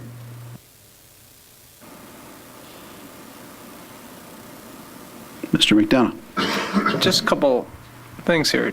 90 days is the deadline for their intention to move in and the evidence they submit at the very beginning to be admitted as tuition paying. Then there's a 90-day reimbursement deadline.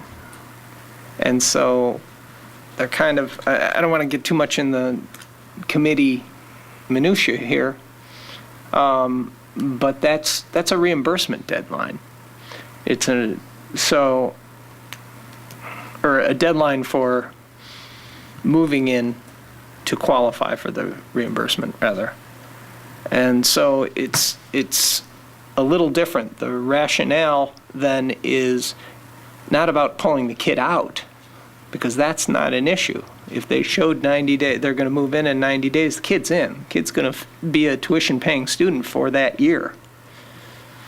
even if the closing happens later. The 90-day is then a deadline for the reimbursement, and the 91st day, they're just out money. The kid doesn't come out. No, it does. Look.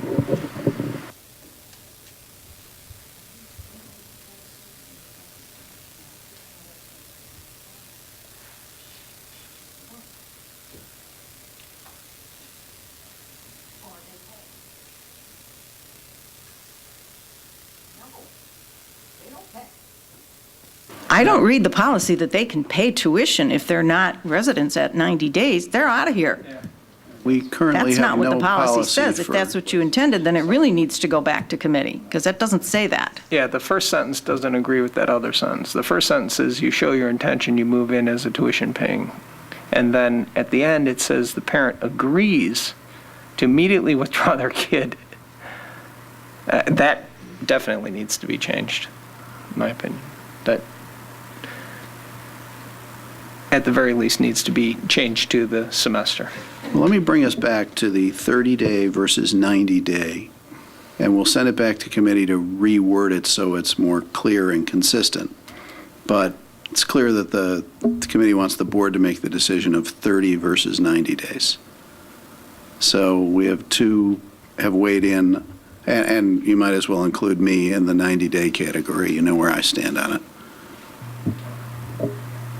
So you want me to weigh in, and Please.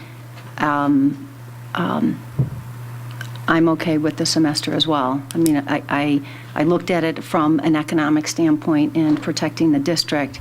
And at first I was thinking the same thing that Ms. Deroni was, but I don't, as you look at it, we are getting the tax revenue, so I think we need to incent people to invest in Elmhurst. Personally, I think this is just the property tax revenue is coming in no matter what. This is making Elmhurst more attractive to people who want to move or buy a house, build a house, move to Elmhurst.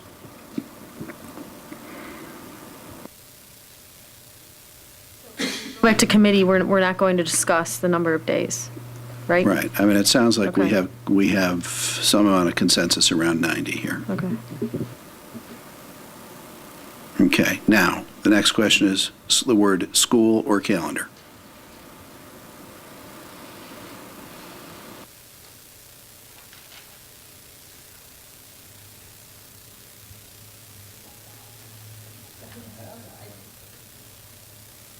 Again, I said I'm not really hung up on this. I guess we go with the semester. It seems to make sense as the conversation's going along here. Mr. Pernod, do you have any thoughts or experience on making it a semester or?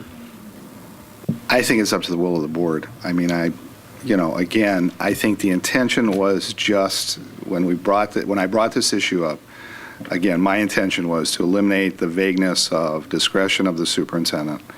Also, I was trying to respond to those parents that felt, again, as future taxpayers, they were being unfairly charged a tuition payment when they were consciously trying to move into Elmhurst. And I think it goes to the friendliness of Elmhurst and how they're treated when they first moved in. So again, as we looked at this and we looked at other districts, this seemed to be the way other districts had responded to this. I think either one is valid. I think you could, argue that if the parent really does intend to move into the district, is 90 days, calendar days, a good enough window to say, if you're going to come at all, we would like you to arrive within 90 days, 90 calendar days, and we will reimburse you for that tuition. If you're not going to arrive in 90 days, the tuition and enrollment option is not there. You're going to have to enroll your child in the present school that you have. It could very well be 90 semesters, a semester also. It's just what the board is comfortable with. Either way, how we're going to react to these is going to be the same administratively. I just need to know what the day is, and then at that point, communicate that to parents.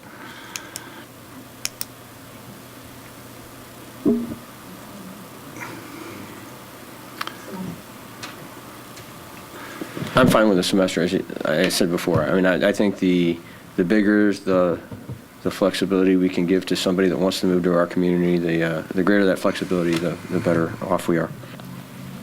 Mr. Gironi? Then why don't we give them a whole year?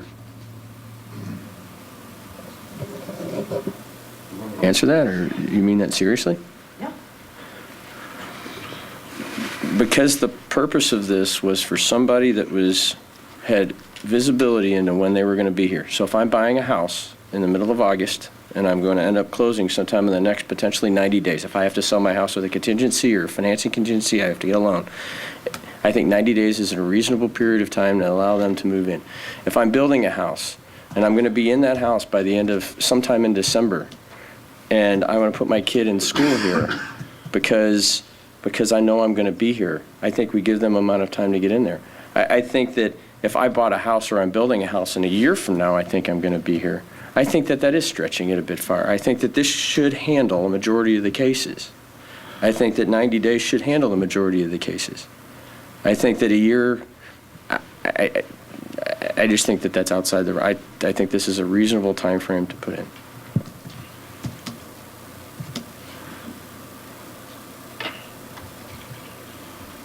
Mrs. Dubin? You want me to weigh in on 90 calendar days, school days, semester? You looked at me like you wanted to, so I... I'm okay with the way that it states today. I mean, you know, if I think about it, 30 days, I think there's more point of parents saying, what is 30 days? And I think that 90 days is more like when you're closing. You don't, I guess, you know, you think about it from an education standpoint, you think, okay, it's a year or a semester for your child.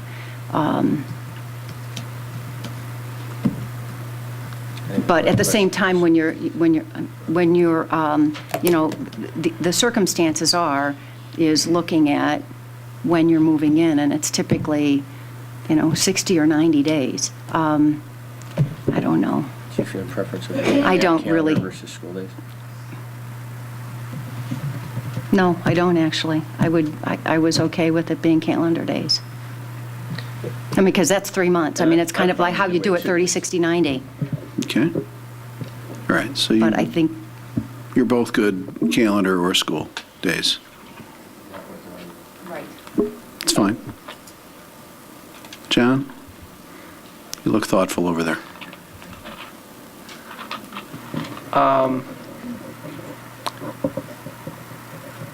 I think 90 days is appropriate for the plan of when you intend to move in, 90 calendar days.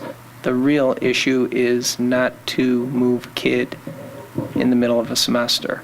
And so some of the drafting irregularities here aside, I think I would go with 90 days as it affects the withdrawal of a student, or 90 school days, the semester, as it affects the agreement to withdraw their student. And I think I'd like to take a crack at the language to clarify. That's some of fine. these things. So I mean, it sounds like we have several indifference on whether it's school or calendar days. It sounds like there's consensus around 90 days.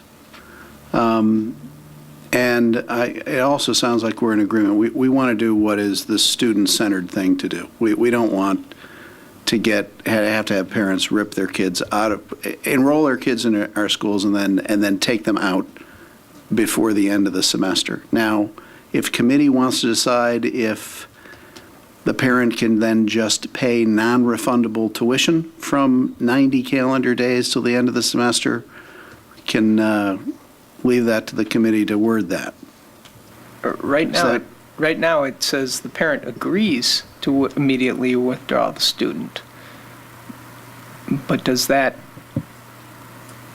then authorize the administration to remove the student if the parent doesn't do that? I don't know. Let me take a shot at some of the language. All right.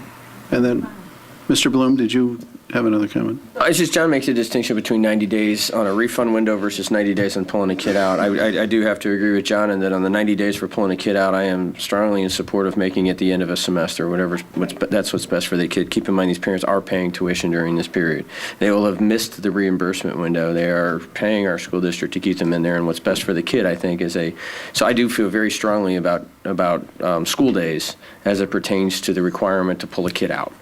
Now, I'm ambivalent as it pertains to calendar versus school days on when that deadline is to be in here for your reimbursement to take effect. But again, these are issues, I think you understand where we're coming from. You've got some language, I'd love to let you whack at it. I move to close debate. Okay. So the policy committee seem clear on what you have to do? All right, well, I think we can move on without taking a vote if the policy committee's I clear. don't know what the procedure is, but I don't know what motion has precedence, but I'd make a motion to send this back to committee. All right. I think you correctly vote, if that's the desire, you are not going to pass this tonight, so you would vote this policy down. Vote the policy down? Yes. Right, so we'll vote the policy down. So Mrs. Walsh? Your desire is send it back to committee. If that's your desire, then you should vote this down. But you should also have asked for a second for the motion to close debate, so we could just move this right along. Okay, so can I have a second? I mean, it seems like this is taking more time. This is just adding to the clock instead of making it more efficient. All right, so seconded by Mrs. Stufen. Okay, so to close debate is what we're voting on. All in favor of closing the debate? Aye. Opposed? All right. Motion passes. All right, debate is closed. Now we're going to take a roll call vote on this policy, and the agreement is that if the policy does not pass, it goes back to committee. So, Mrs. Walsh, please. Mrs. Ebner? No. Mrs. Droney? No. Mr. McDonough? No. Ms. Hirsch is absent. Mr. Bloom? No. Mrs. Stufen? No. Mr. Collins? No. So we have 6 noes, no yeses, and 1 absent. So we'll send this policy back to committee to redraft it and bring it back next board meeting. Thank you. Okay.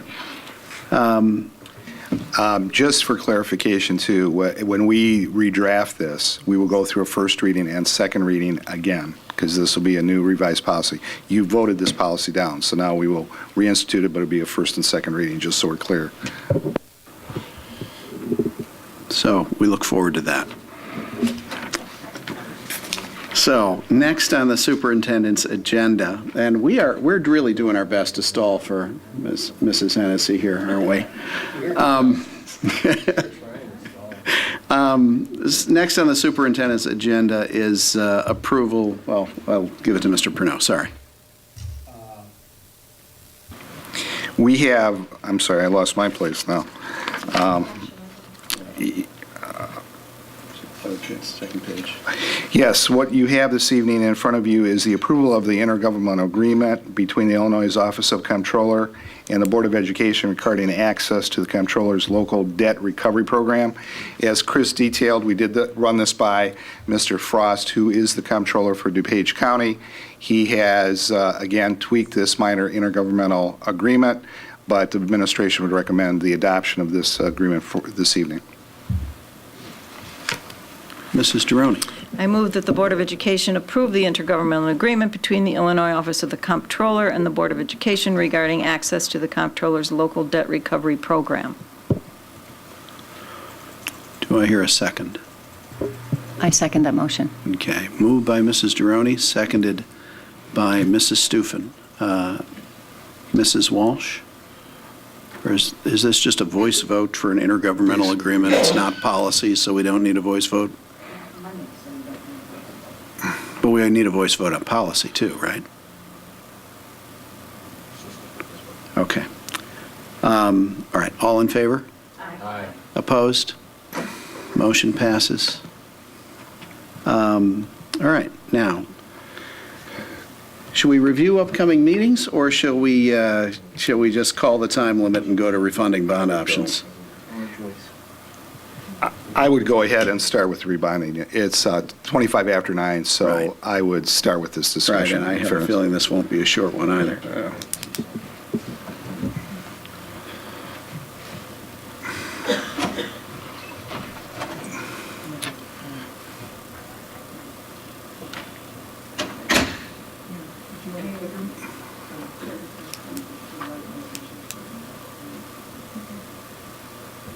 Okay, so the purpose of tonight's Will you push the button on the base of the microphone there so the red light goes on? There we are. Okay. The purpose of tonight's presentation is to review bond refunding opportunities and financing for health and life safety bonds. I'm Nora Joyce from William Blair. Elizabeth Hennessy is trying her way to make it, but had another board conflict this evening. So I know we've been waiting a while to talk about this. The first slide is an overview of interest rates from 2007 to 2012. We have at the top of the chart the 20-year AAA MMD. That's their highest credit rating for tax-exempt debt. And the green line is the 10-year borrowing rate for, again, the AAA MMD benchmark.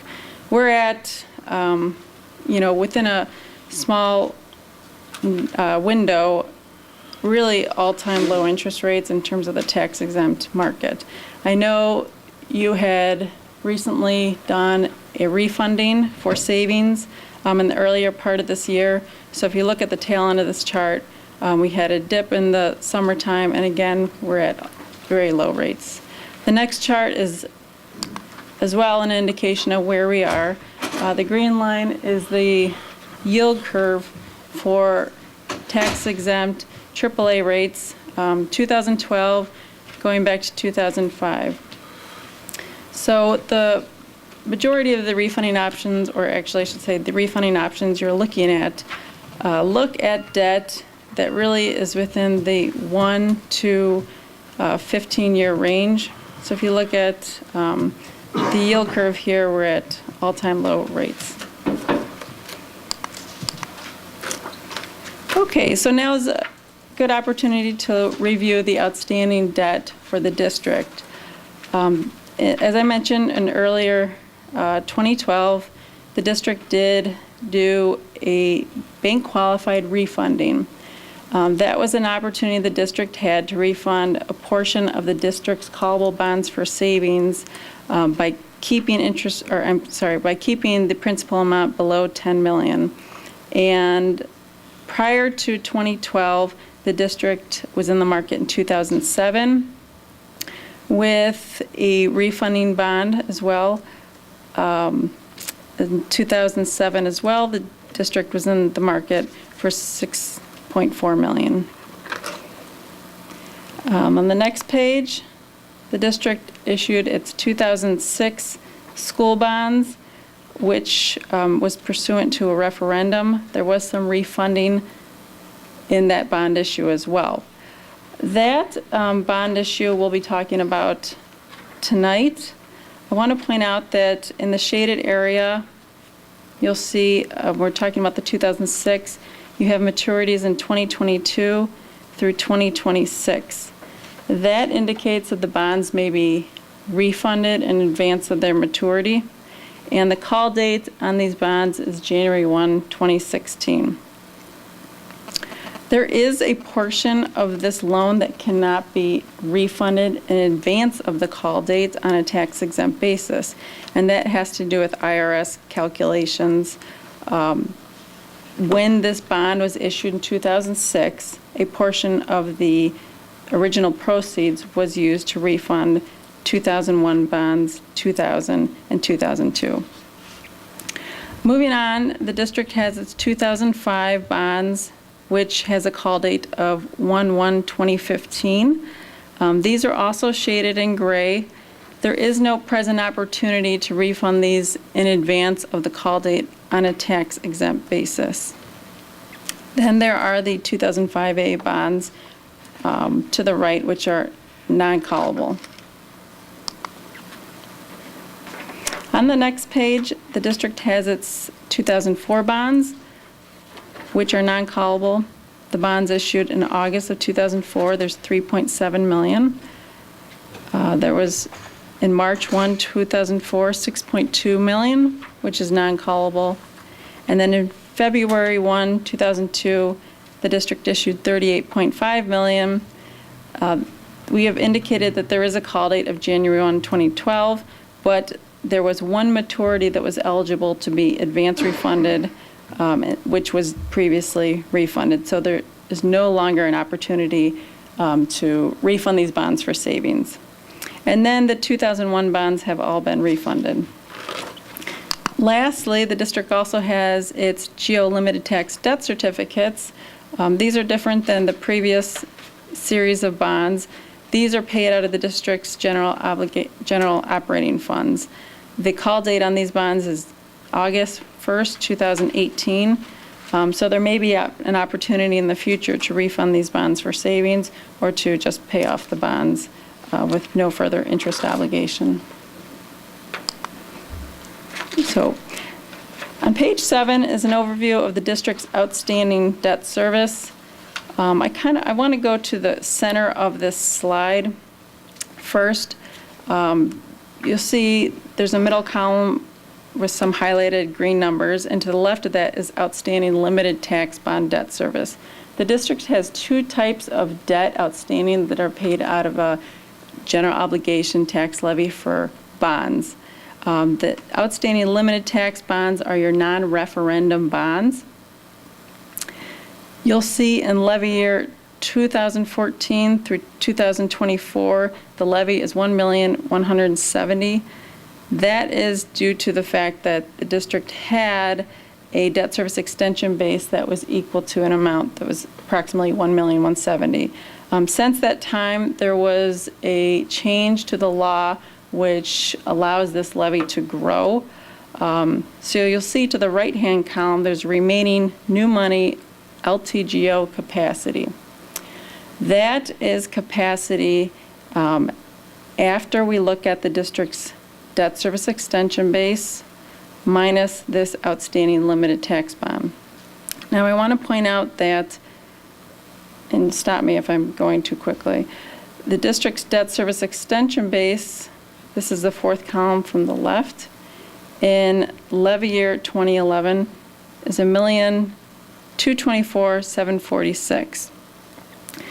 This number grows by CPI. So for purposes of this analysis, we've assumed a 1.5% CPI growth rate in 2013 and beyond, and all the CPI numbers that are reflected in the chart in blue are actual, 2009 through 2012.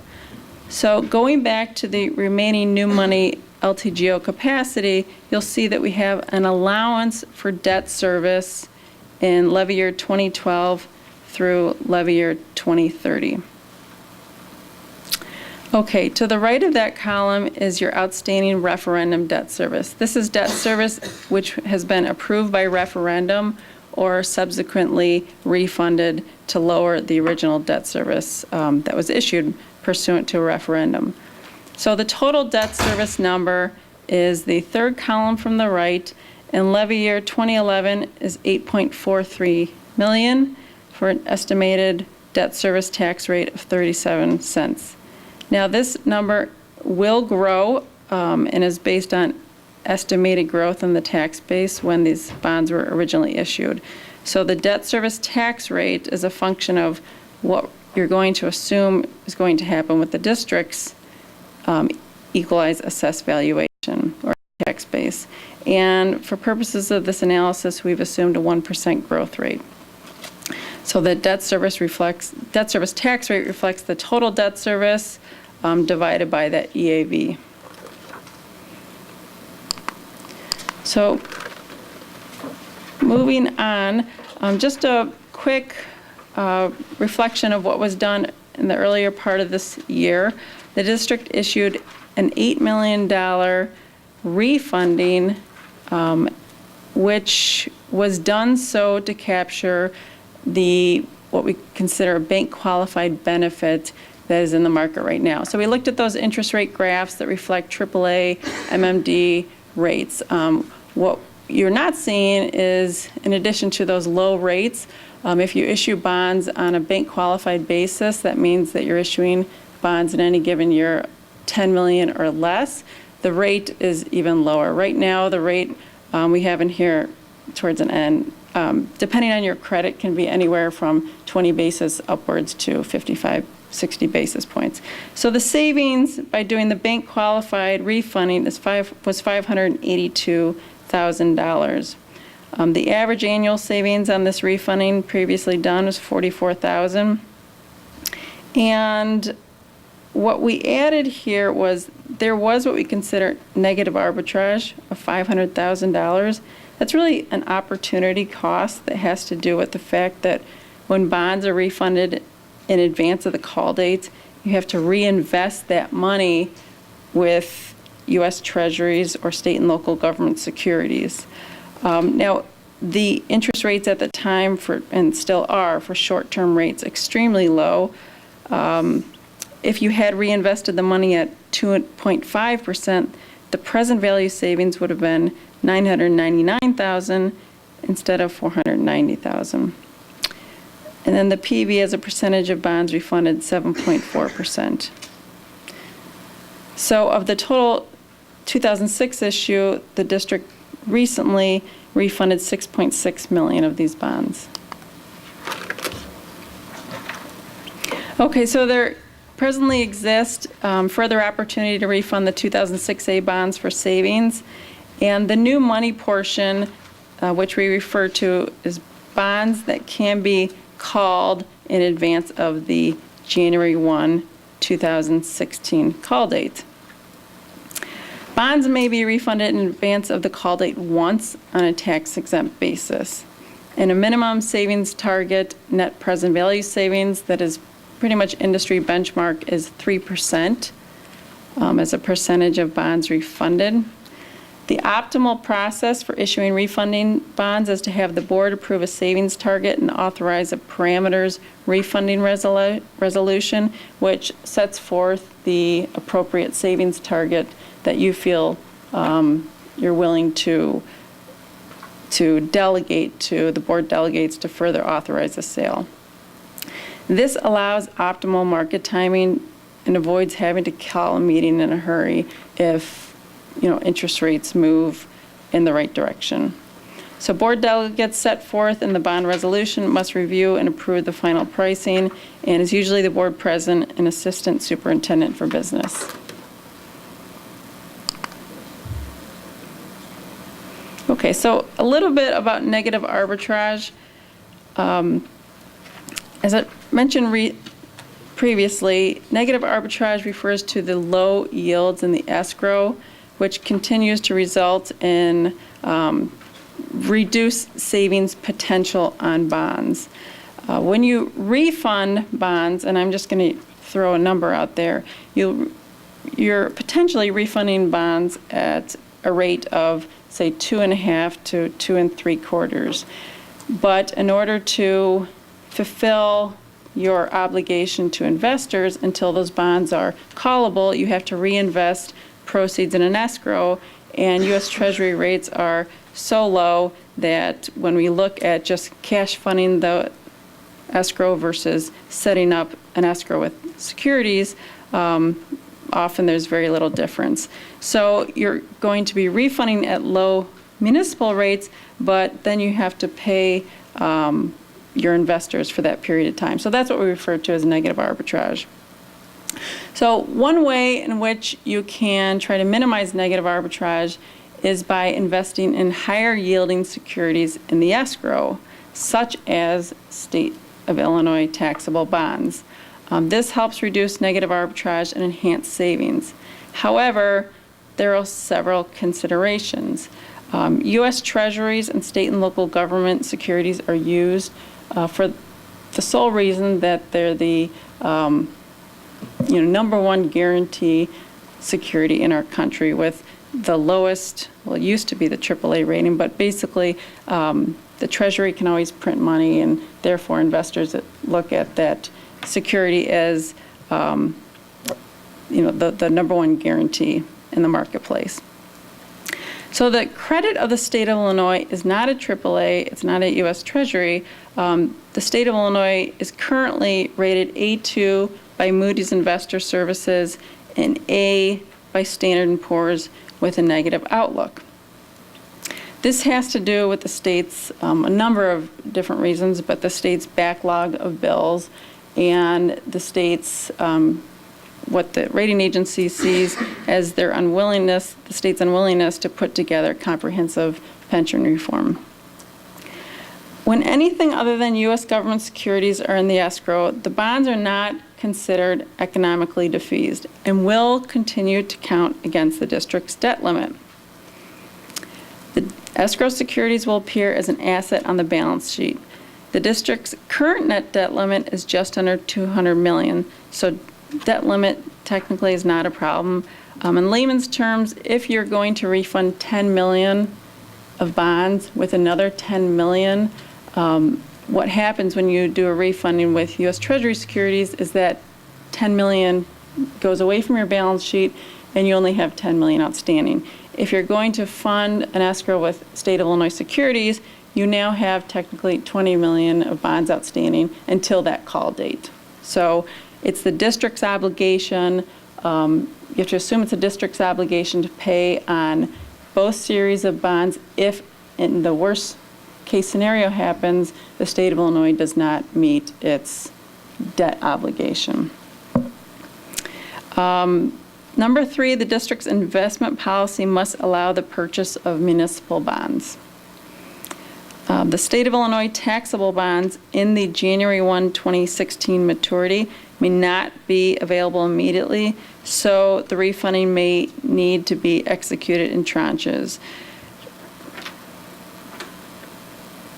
This is really, the point here is that sometimes this is just much more complex and can be carried out at a longer period of time, maybe 1 month versus a week when you're using U.S. Treasury securities.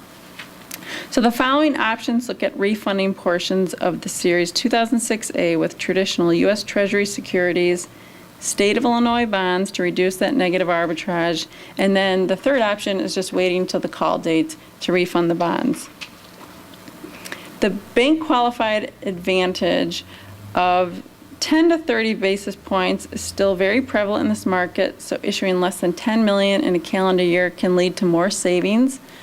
In 2013, the district, I know, is talking about a need for $2 million health, life, safety, and $1 million for technology.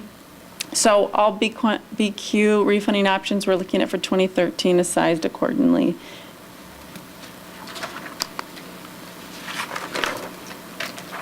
Okay, option 1A is an advance refunding of 2006A bonds, not bank qualified, and funded with the U.S. Treasury escrow. So what we're looking at is a refunding of all of the 2006A bonds that can be refunded on an advance basis. We're refunding $34,145,000, and the total savings in the present market is $3,016,000. The net present value savings is $2.6 million, and the average annual savings is $232,000. The present value savings as a percentage of bonds refunded is 7.62%, which is well above the 3% present value threshold or benchmark. There is $2,575,000 of negative arbitrage, so that's opportunity cost loss due to the low reinvestment potential. The next option is a refunding of, again, the same amount of 2006A bonds, $34,145,000, but the escrow is funded with state of Illinois bonds. The total savings is $4.7 million, or approximately 366 average annual savings. And the net present value savings of this option is $4,039,998. The present value savings as a percentage of bonds refunded is 11.83%. Negative arbitrage is estimated at $680,000. So I just want to point out the difference in this option, again, is the risk associated with state of Illinois securities. And there is some effort that goes into finding large blocks of state of Illinois bonds and patience on, the board's part in terms of the financing schedule and ability to meet the savings threshold.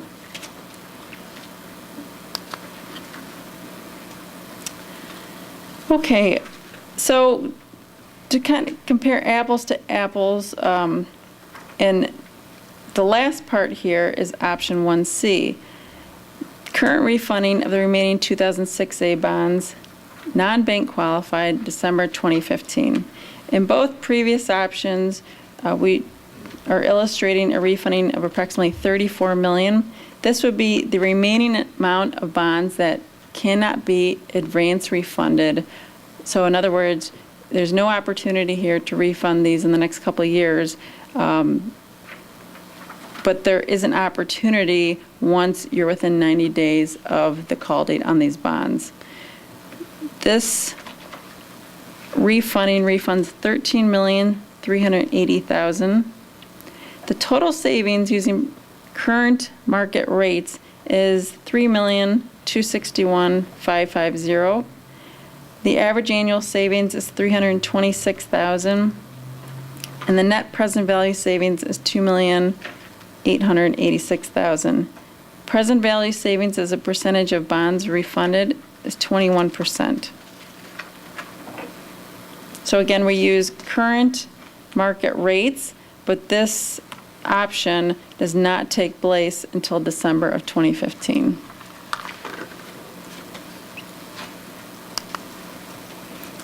Okay, moving on, we're looking at bank qualified opportunities. And option 2A is an advance refunding of the 2006A bonds, issuing a BQ bank qualified refunding in January 2013 and January 2014, and funding the escrow with U.S. Treasury securities. So in the chart, you'll see the period ending 2014 through 2026. Series 2006A prior debt service is $10.4 million. Then we show the Series 2013 refunding debt service, $9.8 million, and the annual savings of $586,000, or the average annual savings of $45,000. The par amount of the bonds that's refunded in this side of the chart is $6.2 million. Again, we've adjusted for the fact that the district has other capital needs planned for 2013. So in order to capture a bank qualified benefit, you have to limit the amount of debt that you're going to issue on a tax exempt basis to $10 million or less. So again, the total savings of refunding $6.2 million in 2013 is $586,000. The second part of the chart, you'll see annual savings, then right in the middle, again, say Series 2006A prior debt service, refunded total debt service of $14,197,500, replaced with a debt service of $12,782,500. The annual savings is $1,415,000. Average annual savings is approximately $128,636, and the net present value savings is $1,235,000. Present value savings percentage is 13.73. And the par amount of bonds refunded in 2014 would be $9 million in order to stay within that bank qualified opportunity window. So as a combined kind of plan of finance, looking at a bank-qualified refunding in 2013 and a bank-qualified refunding in 2014 using current interest rates, the total savings is $2 million. Average annual savings is $173,000. Net present value savings, $1,737,000. And then present value savings as a percentage of bonds refunded is 11.4 million. So at the end of 2014, the district, under this scenario, would refund $15,250,000. So with looking at this as a combined plan, the savings is 11.4%, well above the 3% savings benchmark. The negative arbitrage in this example is $869,000.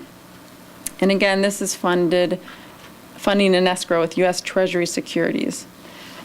There is interest rate risk, of course, in this example or in the assumptions we've made, and that has to do with we can estimate the savings in January with some degree of confidence, but over the next year, what will interest rates do?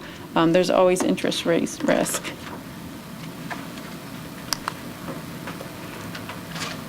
Okay, option 2B is similar to the option we just looked at, and this is an advance refunding of the 2006A bonds, again maximizing the bank qualified benefit by doing a refunding in 2013 of less than $10 million, adjusting for that capital financing, and then January 2014 refunding on a bank qualified basis by doing an issue of $10 million or less. What's different in this scenario is that the escrow is funded with state of Illinois securities. So the total savings in the 2013 refunding is $898,000. And then the total savings with the 2014 bank qualified refunding is $1,681,400. So the total combined savings that we're estimating using current market conditions is $2,580,000. The par amount of bonds refunded in 2013 is $6.2 million.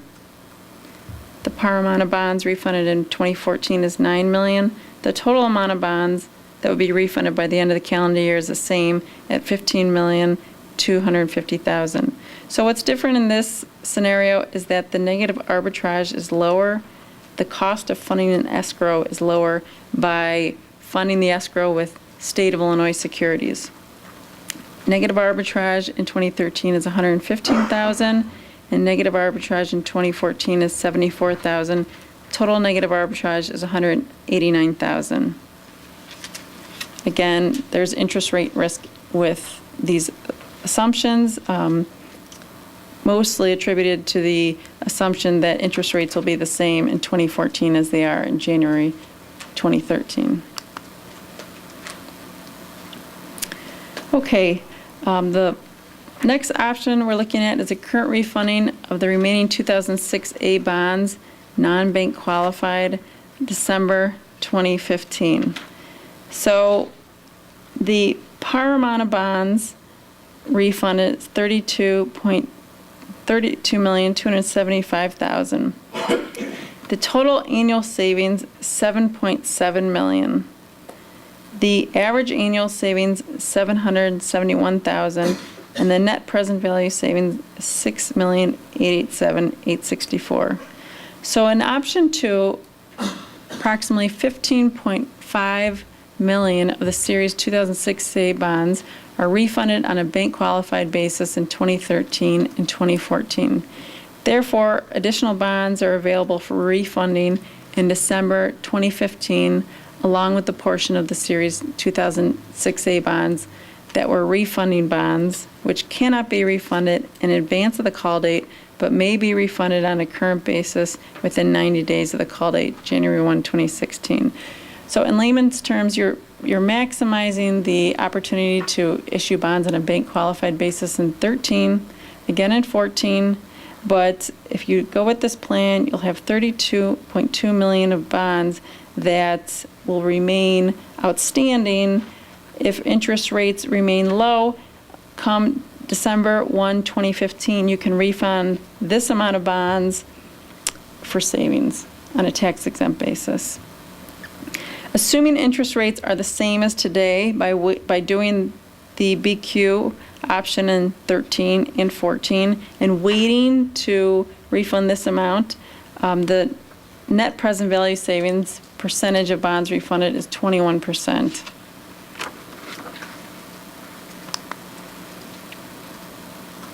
So option 3 is let's just wait, not do anything at the present time, and refund all the bonds December 1, 2015. This assumes that interest rates stay as they are today. The savings by making that decision would be $11.5 million total savings. The average annual savings would be $1,152,000, and the net present value savings would be $10,224,000, or 21.5% of bonds refunded. So the par amount that you would decide that you were going to wait and refund would be $47.525 million. $47,525,000, sorry. Okay, so putting this all together is a comparison of option 1A, option 1B, option 2A, option 2B, and option 3. Option 1A, just to review, is a January 2013 advance refunding of all the bonds that are eligible to be advance refunded. The total savings is $2.6 million. If the district were to pursue this option, there would be a further amount that the district could refund December 2015. Assuming same interest rates, the savings would be $2,886,769. So the total present value savings would be $5,489,306. Percentage of bonds refunded is 11%. And I'll get to the break even. I want to come back to that at the end. Option 1B is doing an advance refunding of all the bonds that we can in January 2013, but trying to eliminate that negative arbitrage and funding an escrow with State of Illinois securities. The total present value savings is $4,039,998. Going to December 2015 and refunding the same amount of bonds is in option 1A.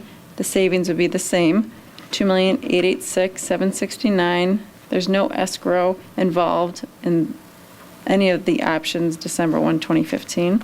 So the total present value savings is $6,926,767, and the present value savings percentage of bonds refunded is 14.5%. Option 2A and option 2B look at a bank qualified refunding in 13, a bank qualified refunding in January 2014, and then refunding the remaining amount of bonds December 2015.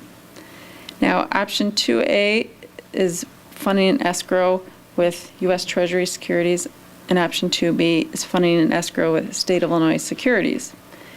So going to option 2A, the January refunding of under $10 million, adjusting for the health and life safety issue, would be $502,000 present value savings. The January 2014 bank qualified refunding would be $1.2 million. That's issuing bonds just less than $10 million.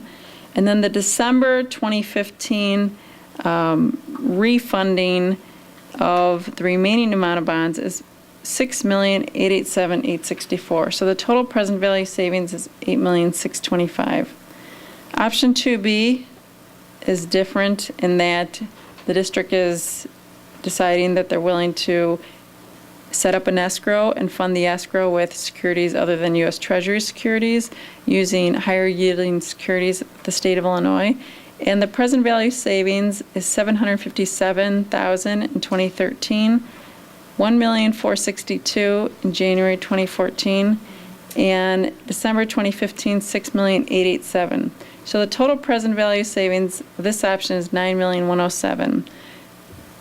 Kind of tying this all together, if you wait and do nothing and refund these bonds all of the bonds, December 1, 2015, the present value savings is $10,224,000.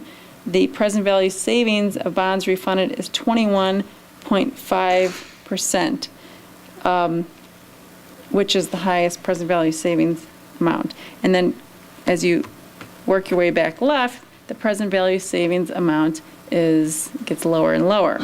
But you have more, you have to also look at interest rate risk. So as you look at option 3 compared to option 2B, which is the 3 different issues with State of Illinois securities, the break even is 25 basis points. So if you're looking at this option compared to option 3, if interest rates go up by just 25 basis points between now and December 1, 2015, you would have been better off with option 2B. Option 2A, if interest rates go up by 40 basis points between now and December 2015, you would have been better off going with option 2A. Option 1B is the refunding of all the bonds in 2013 that can be done on an advanced basis with State of Illinois securities. And if the district decides to wait and interest rates go up by 85 basis points, the district, or more than 85 basis points, the district will have been better off with option 1B in retrospect, of course. And then option 1A is if interest rates go up by 120 basis points, the district would have been better off with option 1A. So that's just kind of tying all the options together to compare apples to apples and look at what makes sense now versus waiting. Any questions? And I'm chairman of the Finance Committee, and I talked to Elizabeth and been through this before, and I think part of the reason that we had asked you to come in and talk about one of the things that we want to talk about tonight is that coming up in January, as you know, last January we did the bank qualified deal. You can't do more bonds until this coming January. We want to get ready for that. Similar process to what we did last time, where we're, in coming meetings, we would like to put a resolution in place, a parameters resolution, and like we had done before. The question before the committee, before the board now, that the committee wanted to bubble up to the board level, I think there's 2 of them as we look across this, and we in the committee, went through this debate. One, are we comfortable with the credit of the state of Illinois? And I don't mean to be joking when I say that, even though it seems like it. In that basically we could buy a different pool of securities which carries more risk, and if the state of Illinois were to decide not to pay or something were to happen to the state, the school district would be on the hook and we would have to levy additionally. So depending on which scenario you did, if it came time to pay these bonds off on the call date and the state didn't have the money, we would have to levy against our property taxpayers. And so that's the one question is credit risk. I mean, what kind of escrow are you comfortable with? As you can see, the state of Illinois bonds have a significant economic advantage if you put those in there. That said, they're harder to get, and you may have to leg into the transaction a step at a time. The second question is one that relates to interest rate risk. And as you can see on the chart up there, we're talking about if you did everything this January at current rates, the net present value savings would be about $2.6 million of what we could refund right now. And if you didn't and waited until the 2015 January 1, 2016 call date, and let's take out the stuff that we can't refund right now. If you took about 2.9 out of that 10, you'd end up with about 7.3 million of savings. So the difference is 2.6 to 7.3. There's significantly more savings if you wait. That said, you're at interest rate risk while you wait. Now, the strategy that we had gone into when we first started this last year was that we don't have crystal balls, and we're not in the business of predicting interest rates. And so we decided to do a little bit it wasn't last January, it was recent. In May, a little bit in May, And then the plan at the time was to do a little bit then this January, a little bit the next January, and then the rest of it the following January, which is a very kind of middle-of-the-road conservative approach to this. We aren't betting on interest rates. As you can see, there are some issues that rates could go up, and it could reduce some of the savings, but rates could go down and we could have more. But is it really our job to be making those bets? As you can see with option 1A, that it's a 120 basis point move. So rates are plus or minus 170, 10 years at 172 today, I think. So, I mean, you'd have to have a 70% increase in rates before you lost any type of refunding advantage. And so I think what we're asking for the board today is to, one, help us with some direction between an A or a B option, which is a credit risk issue. And then two, either reaffirm the strategy that we had set out to, where we were going to do a periodic issuance of bonds each January on a bank qualified basis, or do we feel that option 1 is a better option, that heck, we should just go ahead and pull the trigger right now? Or making a huge interest rate bet and saying we're not going to do anything until 2015 and we're going to go bet the farm on the $7 million that we want to capture. So again, I think my personal preference is probably more of a middle of the road. I don't believe we should be in the business of forecasting interest rates or taking credit risk with the taxpayer's dollar. And so I offer my opinion, but I'd like to hear, I think we'd like to hear the rest of the board's opinion on that. And then I think we have life safety that we'll get into, but if it's okay, I'd like to actually have this discussion now and kind of get to some direction before we go into the life safety, if that's okay, Jim. Do our decisions here make a difference in the life safety decision? Or are they completely separate? No, I mean, they're separate. Okay. In that the life safety decision impacts the bank qualified nature because we can only do 10 million. So if you're doing 2 million of life safety, if we were to do a non-bank qualified issue, then that wouldn't even be connected in any way at all. What we would propose, we'll get into this with life safety, there may be some relationship in that we need 2 million now, there may be another million later, and we could do the life safety bonds in conjunction with these refundings if we were to do them on the January 1st cycle, and we would be able to save cost from like bond counsel and some of the other incidental pieces. You would combine those together, you'd do one big bond issue, you'd have $1 million of life safety and 9 of this or 8 of this, and then the next one you do another $1 million. That's a discussion we'll have in the life safety section, but they're not contingent upon each other. To answer your other question, I'm with you on the state of Illinois business. I'm not comfortable risking the taxpayers' money, even using state of Illinois for our escrow. I would just assume, even though our return is less, I would prefer to do the U.S. Treasury route. And a bird in the hand, in terms of interest rates are low now. We have no idea what they're going to be. I agree. We are not in the business of predicting interest rates or trying to play that market with the taxpayers' money. I mean, I would say we want to be as conservative as possible and take the savings we can when we know they're safest. Okay, let me just clarify that question then. When we said conservative before, it was doing a series of issues at the bank qualified limit.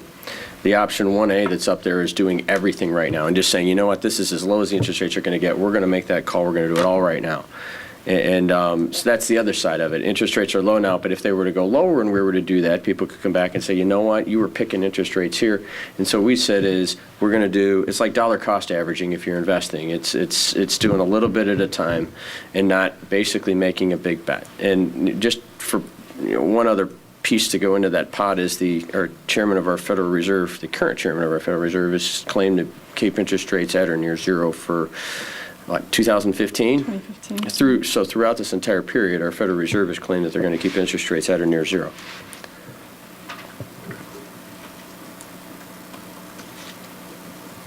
On the other hand, the all or nothing argument could be made, well, let's wait till 2015 or 2016 or whatever option 3 date is. 2015. Right, that's the other. Because then you got the most savings. Right, you could do it all now, and be wrong. You could wait and be wrong, or we could just do this in a continued measure that we're doing it now, where we're taking some of the chips off the table now, and we're letting some of that opportunity stay out there.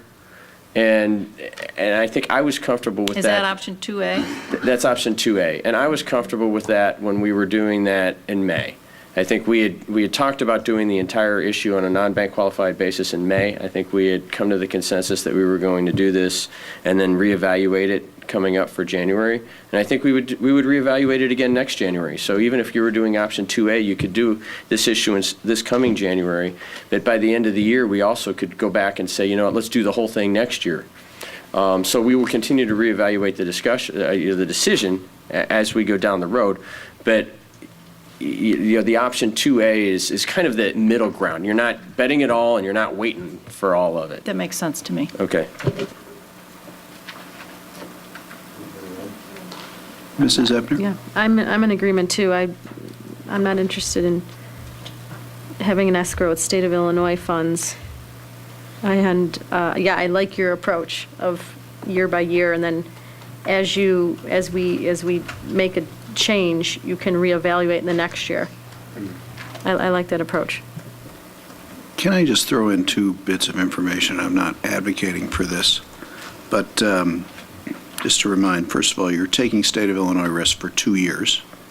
Second of all, currently in the laws of the United States, there is no way for a state to declare bankruptcy. Yet. I'm just throwing those 2 bits of information. I'm not advocating for any. Our state team's helping on figuring out how. That may be true. But to clarify what you were saying, is that you were just 2 years, you know what I mean? You could say, okay, I'm going to bet on the state of Illinois. You have a 2-year window. You know what I'm saying? It's not. It's 3 years. Yeah. January 1st of 13 through 16, 13 to 14 to 15 to 16. Right, I'm sorry, 3 years, right.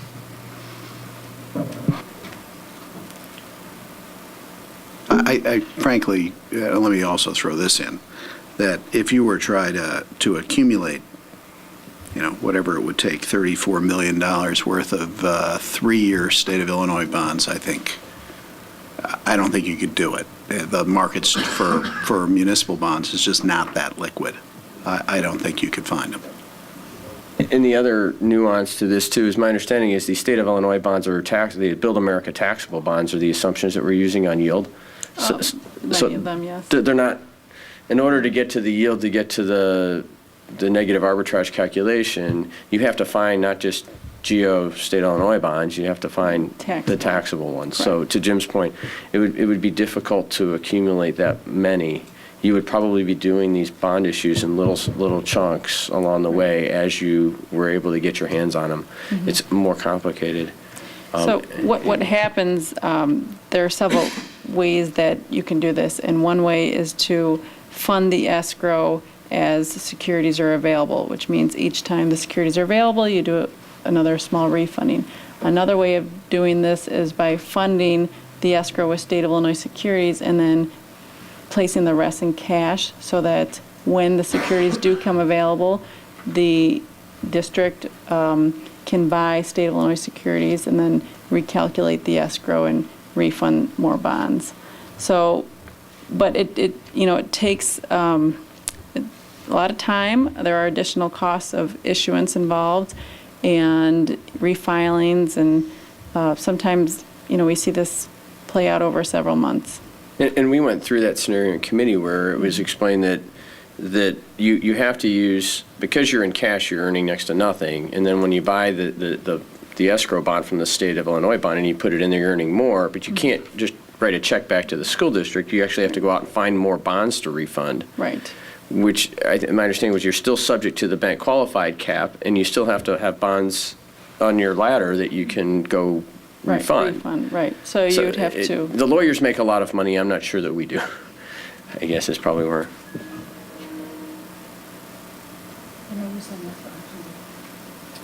Yes, that's the state of Illinois escrow option. There are ways that we could do it where you could fund the whole thing, and then you could go out and transition the escrow and turn it over as you went out and found these securities. It's complicated, which requires legal documents, and the thing is even if you were able to do it that way, then the savings don't get rebated back to us. They go to refund another set of bonds, which has its own set of issues. So it's just not. If you did it in a large enough, I think, pool, it may be worth it. But again, you're talking about credit risk. What we looked at an option of potentially you can buy insurance on the state of Illinois' bonds. You can buy default insurance, and as a tribute to the efficient market theory, the cost of the insurance was just about the difference in the yield. So, Susan, your husband, I'm sure, could opine to that. But yes, the market does work, and no, we really wouldn't gain anything if we bought them and then insured against the default. So I guess on question number one, given the information we have, funding with state of Illinois bonds, what do we think about that? I see some no shaking heads, several no shaking heads. Looks like we have a consensus of no shaking heads, that funding with state of Illinois bonds is not an option that we desire to pursue. Okay. So that brings us down from 5 options to 3 options. So the question is, do it all at once right now, and you save, am I reading this correct, $2.8 million? 2.6. Oh, I'm sorry, 2.6. 2.6. It's that top line, because that Yes. December 2015 is something you're going to have to work on. Right. So that's the do it all now option. The leg it in option, in other words, kind of diversifying, essentially what you're doing is you're diversifying your interest rate risk here by doing as many BQ or bank qualified bonds as you can every year, which would be, in this case, considering the life safety bonds, about $9 million a year for 2 years, and then doing the balance in January of 2016 when these bonds become callable. Or option 3 is wait, you're taking maximum interest rate risk, but your gain is potentially the largest of potentially $10 million. So of those 3, what do we have a consensus? Some thoughts, Mrs. Stufen? Just a clarification question. Is option 2A is really the way that we have been, so that would be just stay the course to what we decided in the previous debt. Yes, option 2A is stay the course. Essentially what we did this year, yes. And Go ahead. I'm okay with that. Okay. We have I guess you can call that a 2A, stay the course. All I right. agree with that course. All right, we have 2 agrees and a thumbs up, another thumbs up, and a shaking, nodding yes. All right, sounds like stay the course, option 2A is what the board would prefer, and I frankly agree with that. I think that is, I think that's the smartest option for us. Okay. On to life safety? I'll mention one more thing, which should help you feel comfortable about your decision. There is one option as you gain closer to that 2016 call date, and that's a forward refunding, which involves locking in the current interest rates at the time plus a spread close to sometime in the future. The spread per month on a forward refunding is approximately 5 basis points or less, and the maximum time period attractive to investors is approximately 10 months. So if you're within that 2015 window, the district can exercise a refunding or look at a refunding that is a current refunding, which is done up to 10 months in advance of that call date. Economic and market factors at the time will help determine whether the forward strategy is appropriate for the district. But it's, again, if you do the BQ refunding in 2013, as interest rate markets play out and you move forward, no pun intended, you can look at a forward refunding at that time to maximize the savings potential. And then, as you mentioned, there is credit default swap insurance, but since we're not looking at that option, I'll just skip ahead. Can I interrupt for 1 second? The mechanism for forward refunding would be to sell what vehicle? So What security? what you do is you sell refunding bonds. The investor purchases the bonds on a forward basis. So it's a contingent sale. The documents, everything's signed, and then the investor basically provides a guarantee on the interest rates, but the closing doesn't take place until up to 10 months past the sale date or the pricing date. Okay, so the investor says up to 10 months in advance, I will buy your bonds at today's interest rates. Right. But you're not going to start paying me a coupon on those bonds until after you issue them, potentially as far as 10 months out.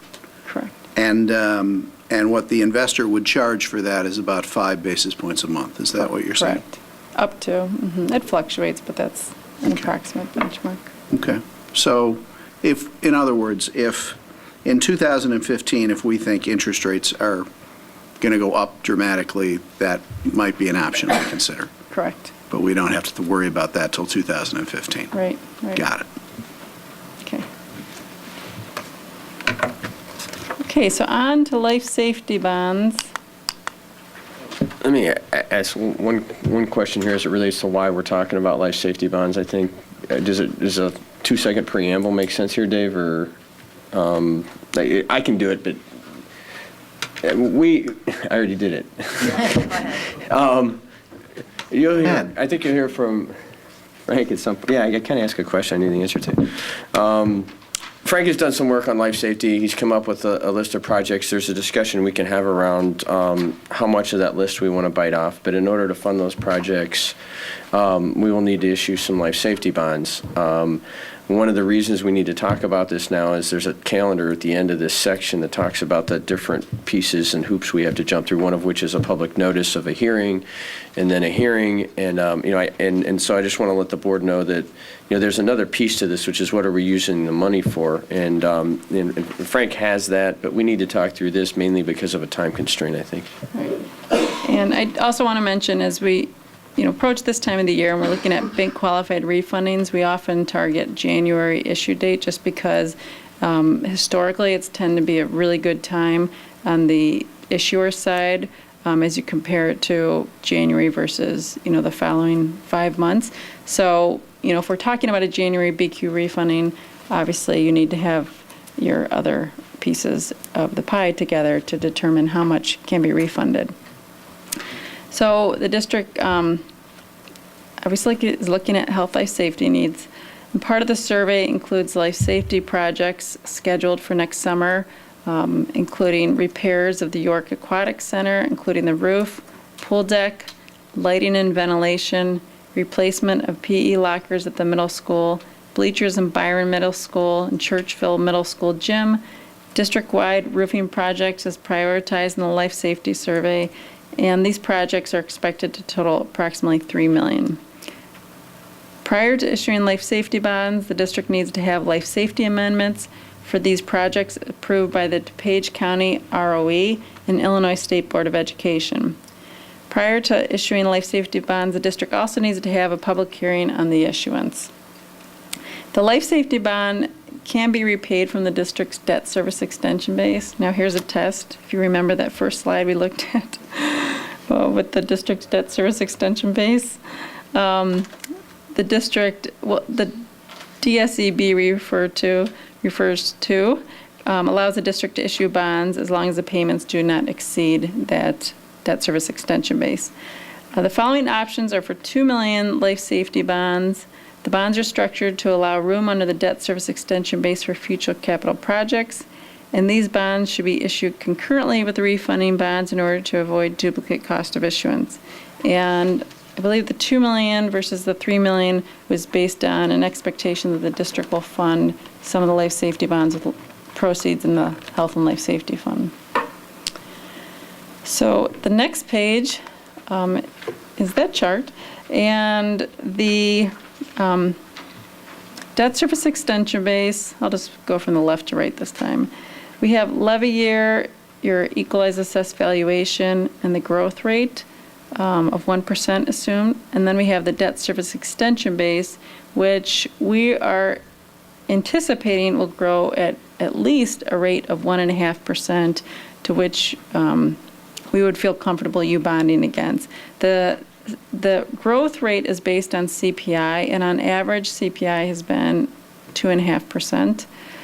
So you have your outstanding limited tax bonds presently, which is approximately $1,170,000 through levy year 2024, with the remaining payment of $250,000. That's the debt service right now that's paid out of that debt service extension base. I just want to mention again, your debt service extension base in levy year 2011 is $1,224,000. 2012 is $1,261,000, and with a growth rate of 1.5%, and 2031 is $1,673,933. So we put together a $2 million life safety issue, which is really wrapped around your existing debt service. So the principal of the loan is repaid at the end of when you're currently paying your limited tax debt service.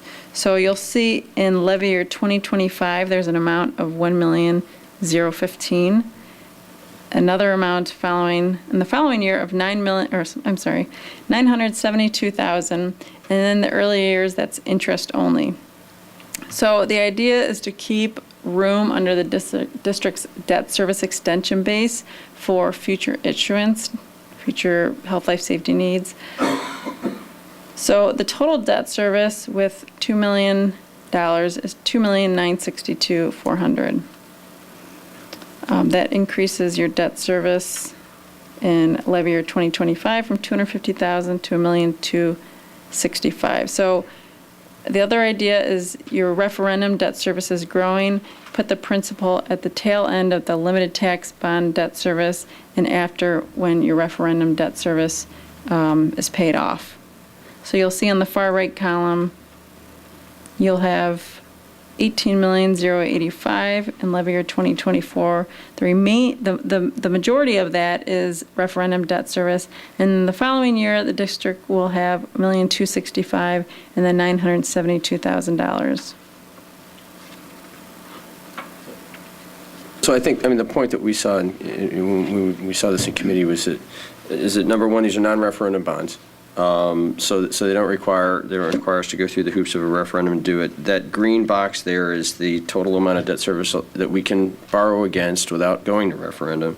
We have $2 million plus of projects that we need to do. The recommendation is to go ahead and issue $2 million worth of bonds that come out of that green bucket, but we didn't want to drain that bucket so that future boards had flexibility to borrow against that stream if they had to for anything else that came up. And so what we're asking is that at this point, there are a number of things I think that have to come before the board for official approval down the road. I think at this point in time, I think we want consensus that this is a path we would like to go down. I think I'll let you go through the calendar that we have to go through just to get us going here. But I didn't want to start the calendar if everybody thought this was a bad idea. But if we agree that this is the right way to fund some of the life safety needs, we should start this process. And then I think in parallel we will have a conversation. I think Frank will talk to us about the life safety. That said, all of the stuff in the life safety bucket is stuff that we've seen before already in our capital expenditures budget. These are not new things. These are not surprises. These are things that we knew we had to do that we've seen as a board as part of our budget in the past. And actually, frankly, approved as part of our longer-term CapEx budget. If you remember the sheet that had, immediate, within 5 years, within 10 years. These are all things on there. This is just by filing these amendments and going through this process, we were able to issue these bonds to do it. It doesn't have to come out of a general capital expenditures fund or the general ed fund. Okay, so assuming the district is on board after this meeting with the refunding and the life safety bonds, we're presently looking at October 23rd, which is tonight. The next step would be to publish a notice of public hearing in the local newspaper. This would be just for the health, life, safety bonds. It's an amount not to exceed.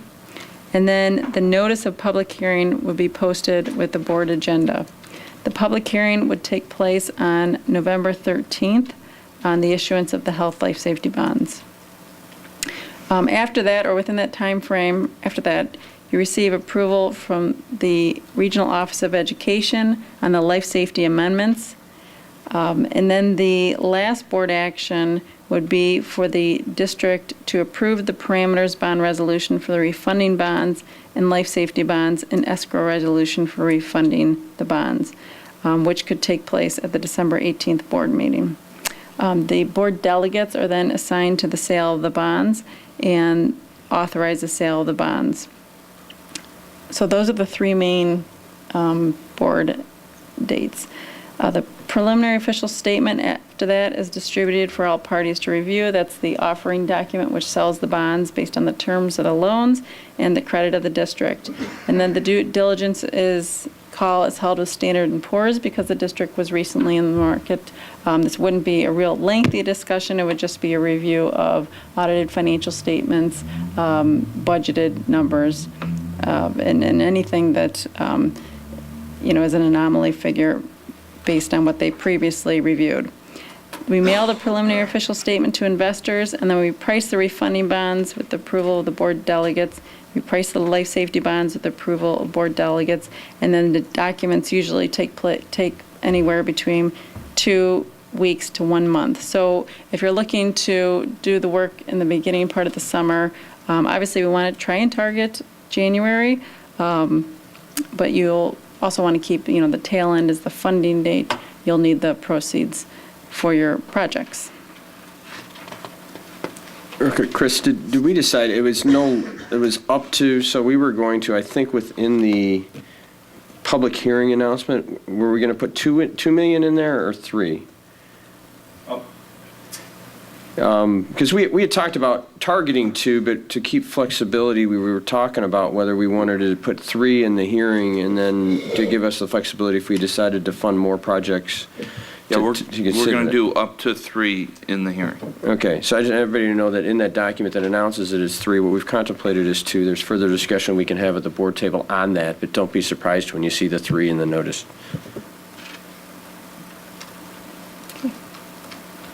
Mrs. Deroni? It strikes me that the biggest wild card in this calendar is whether or not we get the approved life safety amendments from the regional office. What are the chances of that happening? Is that good? Maybe?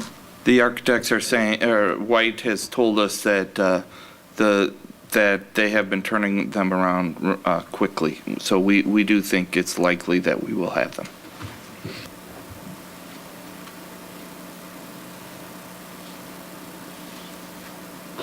Okay. Mrs. Stufen? A clarifying question about board delegates. Is that, once again, the board president, the assistant superintendent of finance, and, is this like we were doing with the bond refinancing? Last time it was you and me and Chris on the phone. I don't know. And this package states just the assistant superintendent of finance and the board president. So that's why I'm asking the clarifying question. If you want to kick me off that call, I'm okay with it, but I just... Well, Jim's got the crystal ball for bond yields, so that's why he's on there. I'll say that just for flexibility purposes, sometimes we say or, we'll say the assistant superintendent, the board president, or the, Hey, Chris, were you on, Yes, we had the finance chair also. Were you on it too, though? Yes, Or did you not I want to was. be, caught guilty with your hand? No, I was on the call also. Right, but were you part of the it was approval? the 3 of us. Okay. Yeah. Yes. And I personally, I'm fine with the 3 of us. I think that's fine. I mean, is that... And I'm fine in any way you guys Okay. want to go. But Yeah, I'm fine with it. I wondered if you were changing it and why you were changing it. I like the fact that there's the 3. Okay. Because, No, you need to... I think that's just, I'm going to guess that's William Blair's standard recommendation. Right, Is that right? that's right, yeah. Okay. And I think we will recall, right in the middle of this process, you were elected board president. You had been chairman of the finance committee, and I think that you got flipped and you were involved, and then I had to jump. So I think there was a little bit of that. Right. So, okay. Any further discussion on this? Should we? I don't think there's any action on this, right? So there's a general consensus that we're moving forward on this? Okay. Okay? Thank you very much, and thank you for saying Monday, November 5th, PTA Council and Board of Education Forum at 7 p.m. in this room. Wednesday, November 7th, the Curriculum and Instruction Committee meeting at 7 p.m. in this room. Tuesday, November 13th, is our regular Board of Education meeting at 7:30 p.m. in this room. And Tuesday, November 20th, is the Finance and Operations Committee meeting at 6:30 p.m. in this room. The next is board communications. Is there anything? Mrs. Stufen. Yes, I really just wanted to not only talk to the board, but our public about our District 205 PTA Council that is hosting our community conversation. It's the Community Forum is what it's traditionally been called. It has traditionally been at York. It will be here in this district office on Monday, November 5th from 7 till 9. It'll be here in these rooms. We're going to showcase some of our students, and desserts are going to be baked by the York High School's Family and Consumer Science Department La Brigade Restaurant. So I think that's excellent. There'll be additional parking at the adjoining parking lot Hawthorne for people. Really what I wanted to articulate is kind of how the forum is being put together and how it's going to unfold that evening. We're going to begin this particular forum with communicating to everyone, the full group, about our district performance indicators. And then we will be breaking up into different groups, which is budget and finance, curriculum instruction, and then the board improvement and community relations. So it's a little bit different this year. Looking forward to it, working very closely with the PTA Council, and thank the PTA Council for hosting this great event for our community and parents to be able to talk to the board as well as our District 205 administrators. Thank you. Yes, please. Who's presenting the key performance indicators, KPIs? Are we, the board is going to do that, or? I thought we talked about Tuesday. I don't know. Okay. Oh, at the committee meeting, okay. Actually, we still have a board improvement and policy committee meeting before this community forum, which is Tuesday, the 30th. And that's the community forum, and some more of the details such as that will be on our agenda. Well, we should definitely decide who's doing that presentation. All right. I have something to, pardon me? I think you can discuss it in committee. I have one thing to throw in here. I got a note, an email from the high school as a parent of a high schooler.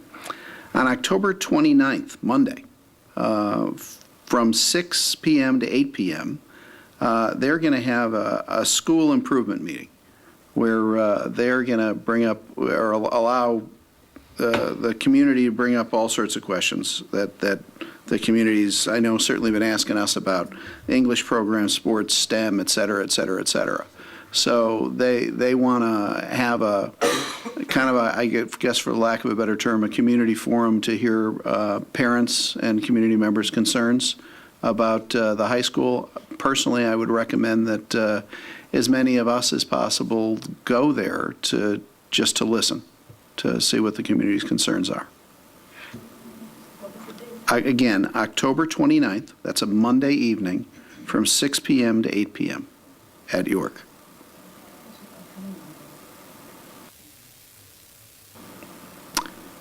Mrs. Stufen. So is that okay if all of us show up as board members? And I mean, it's Would we have not to post that as a committee? Maybe. I mean, I don't anticipate that we're saying anything. I don't anticipate that we're sitting together. I believe you still have to post this All if right, you're so going to have a quorum at this meeting. Susan, you look like... In the past, when we've gone to things like this, we've talked to our attorneys about it, and provided we do not sit together nor speak, we're okay. Yeah, I mean, so So if the board agrees, I mean, we don't have to then post it as a meeting. What's the downside of posting it? I- Everybody's invited anyway. Right, there probably isn't. I mean, could you ask Ellen to post it? The downside of posting it is then you, This is a high school initiative from the high school administration. This is not a board initiative, and now if we make it a board meeting. All right, that's fair enough. I think that's not fair to the administration. Yeah, and I mean, they're to be credited for taking the initiative, getting this Right. done. I would prefer we not post it as a board meeting. Then that's fine. Then let's not post it. Let's go listen. All right, I can take my board hat off and put my parent hat on, right? correct. All right, so anything else? Dave, you- No, Susan's shaking her head, Dave's shaking his head. Well, board members can go and sit in, I think. However, I think, again, I'm going to emphasize, this is a high school administrative initiative based on conversations we've had administratively about outreach and all that. I'm not going to, just board members need to know, you're there to listen and not be interactive or all of that. And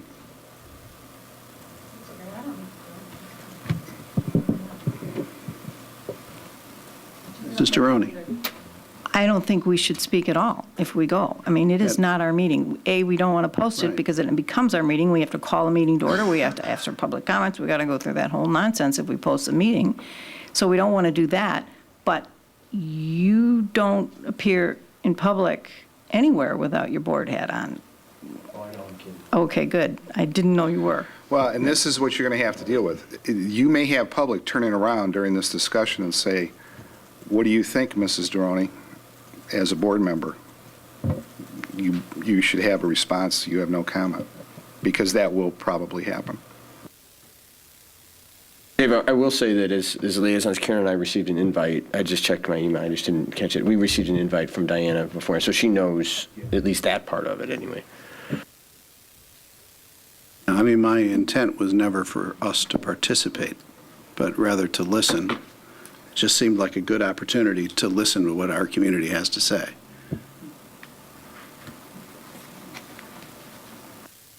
All right, is there anything else under board communication?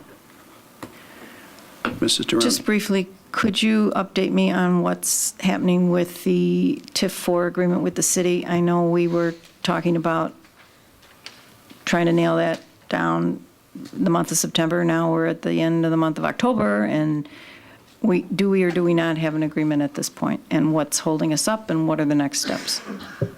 Mr. Bloom, do you want to answer that? Sure. We had, unfortunately, since the last time we got together, you were absent, but we haven't met again since then. We have made I think some progress in having, trying to put a meeting on the calendar. But beyond that, I think what we have, just to reiterate what we talked about in that meeting, what we have agreed to is, we have areas of agreement with them on $1 million payment from TIF 2 payable within 60 days. Of the signing of the intergovernmental agreement. We have an agreement on 10% of the taxes generated within TIF 4 with the receipts beginning in the 11th year. So it would be the 10th tax we received. Of the increment. Of the TIF, of the increment in the TIF. And so that number could be zero, or, it could be they're projecting it at plus or minus $4 million over the life of the TIF, but, we're taking the risk there with them on whether that TIF is successful or not. We've also agreed to meet every 4 years to discuss the status of what's going on and what in the future will go on within the TIF. So there's a communication aspect of what we've agreed to. The sticking point has been the $6 million that is represented in capital improvements being made available to us for Churchville and Cartwright Fisher. The issue is that is subject to entirely the discretion of the city council. So it's not even tied to necessarily the performance of the TIF. So in my mind, first you would have to have the money in the TIF, and then you would have to have the city council willing to give it to us and not have it, earmarked to some other priority.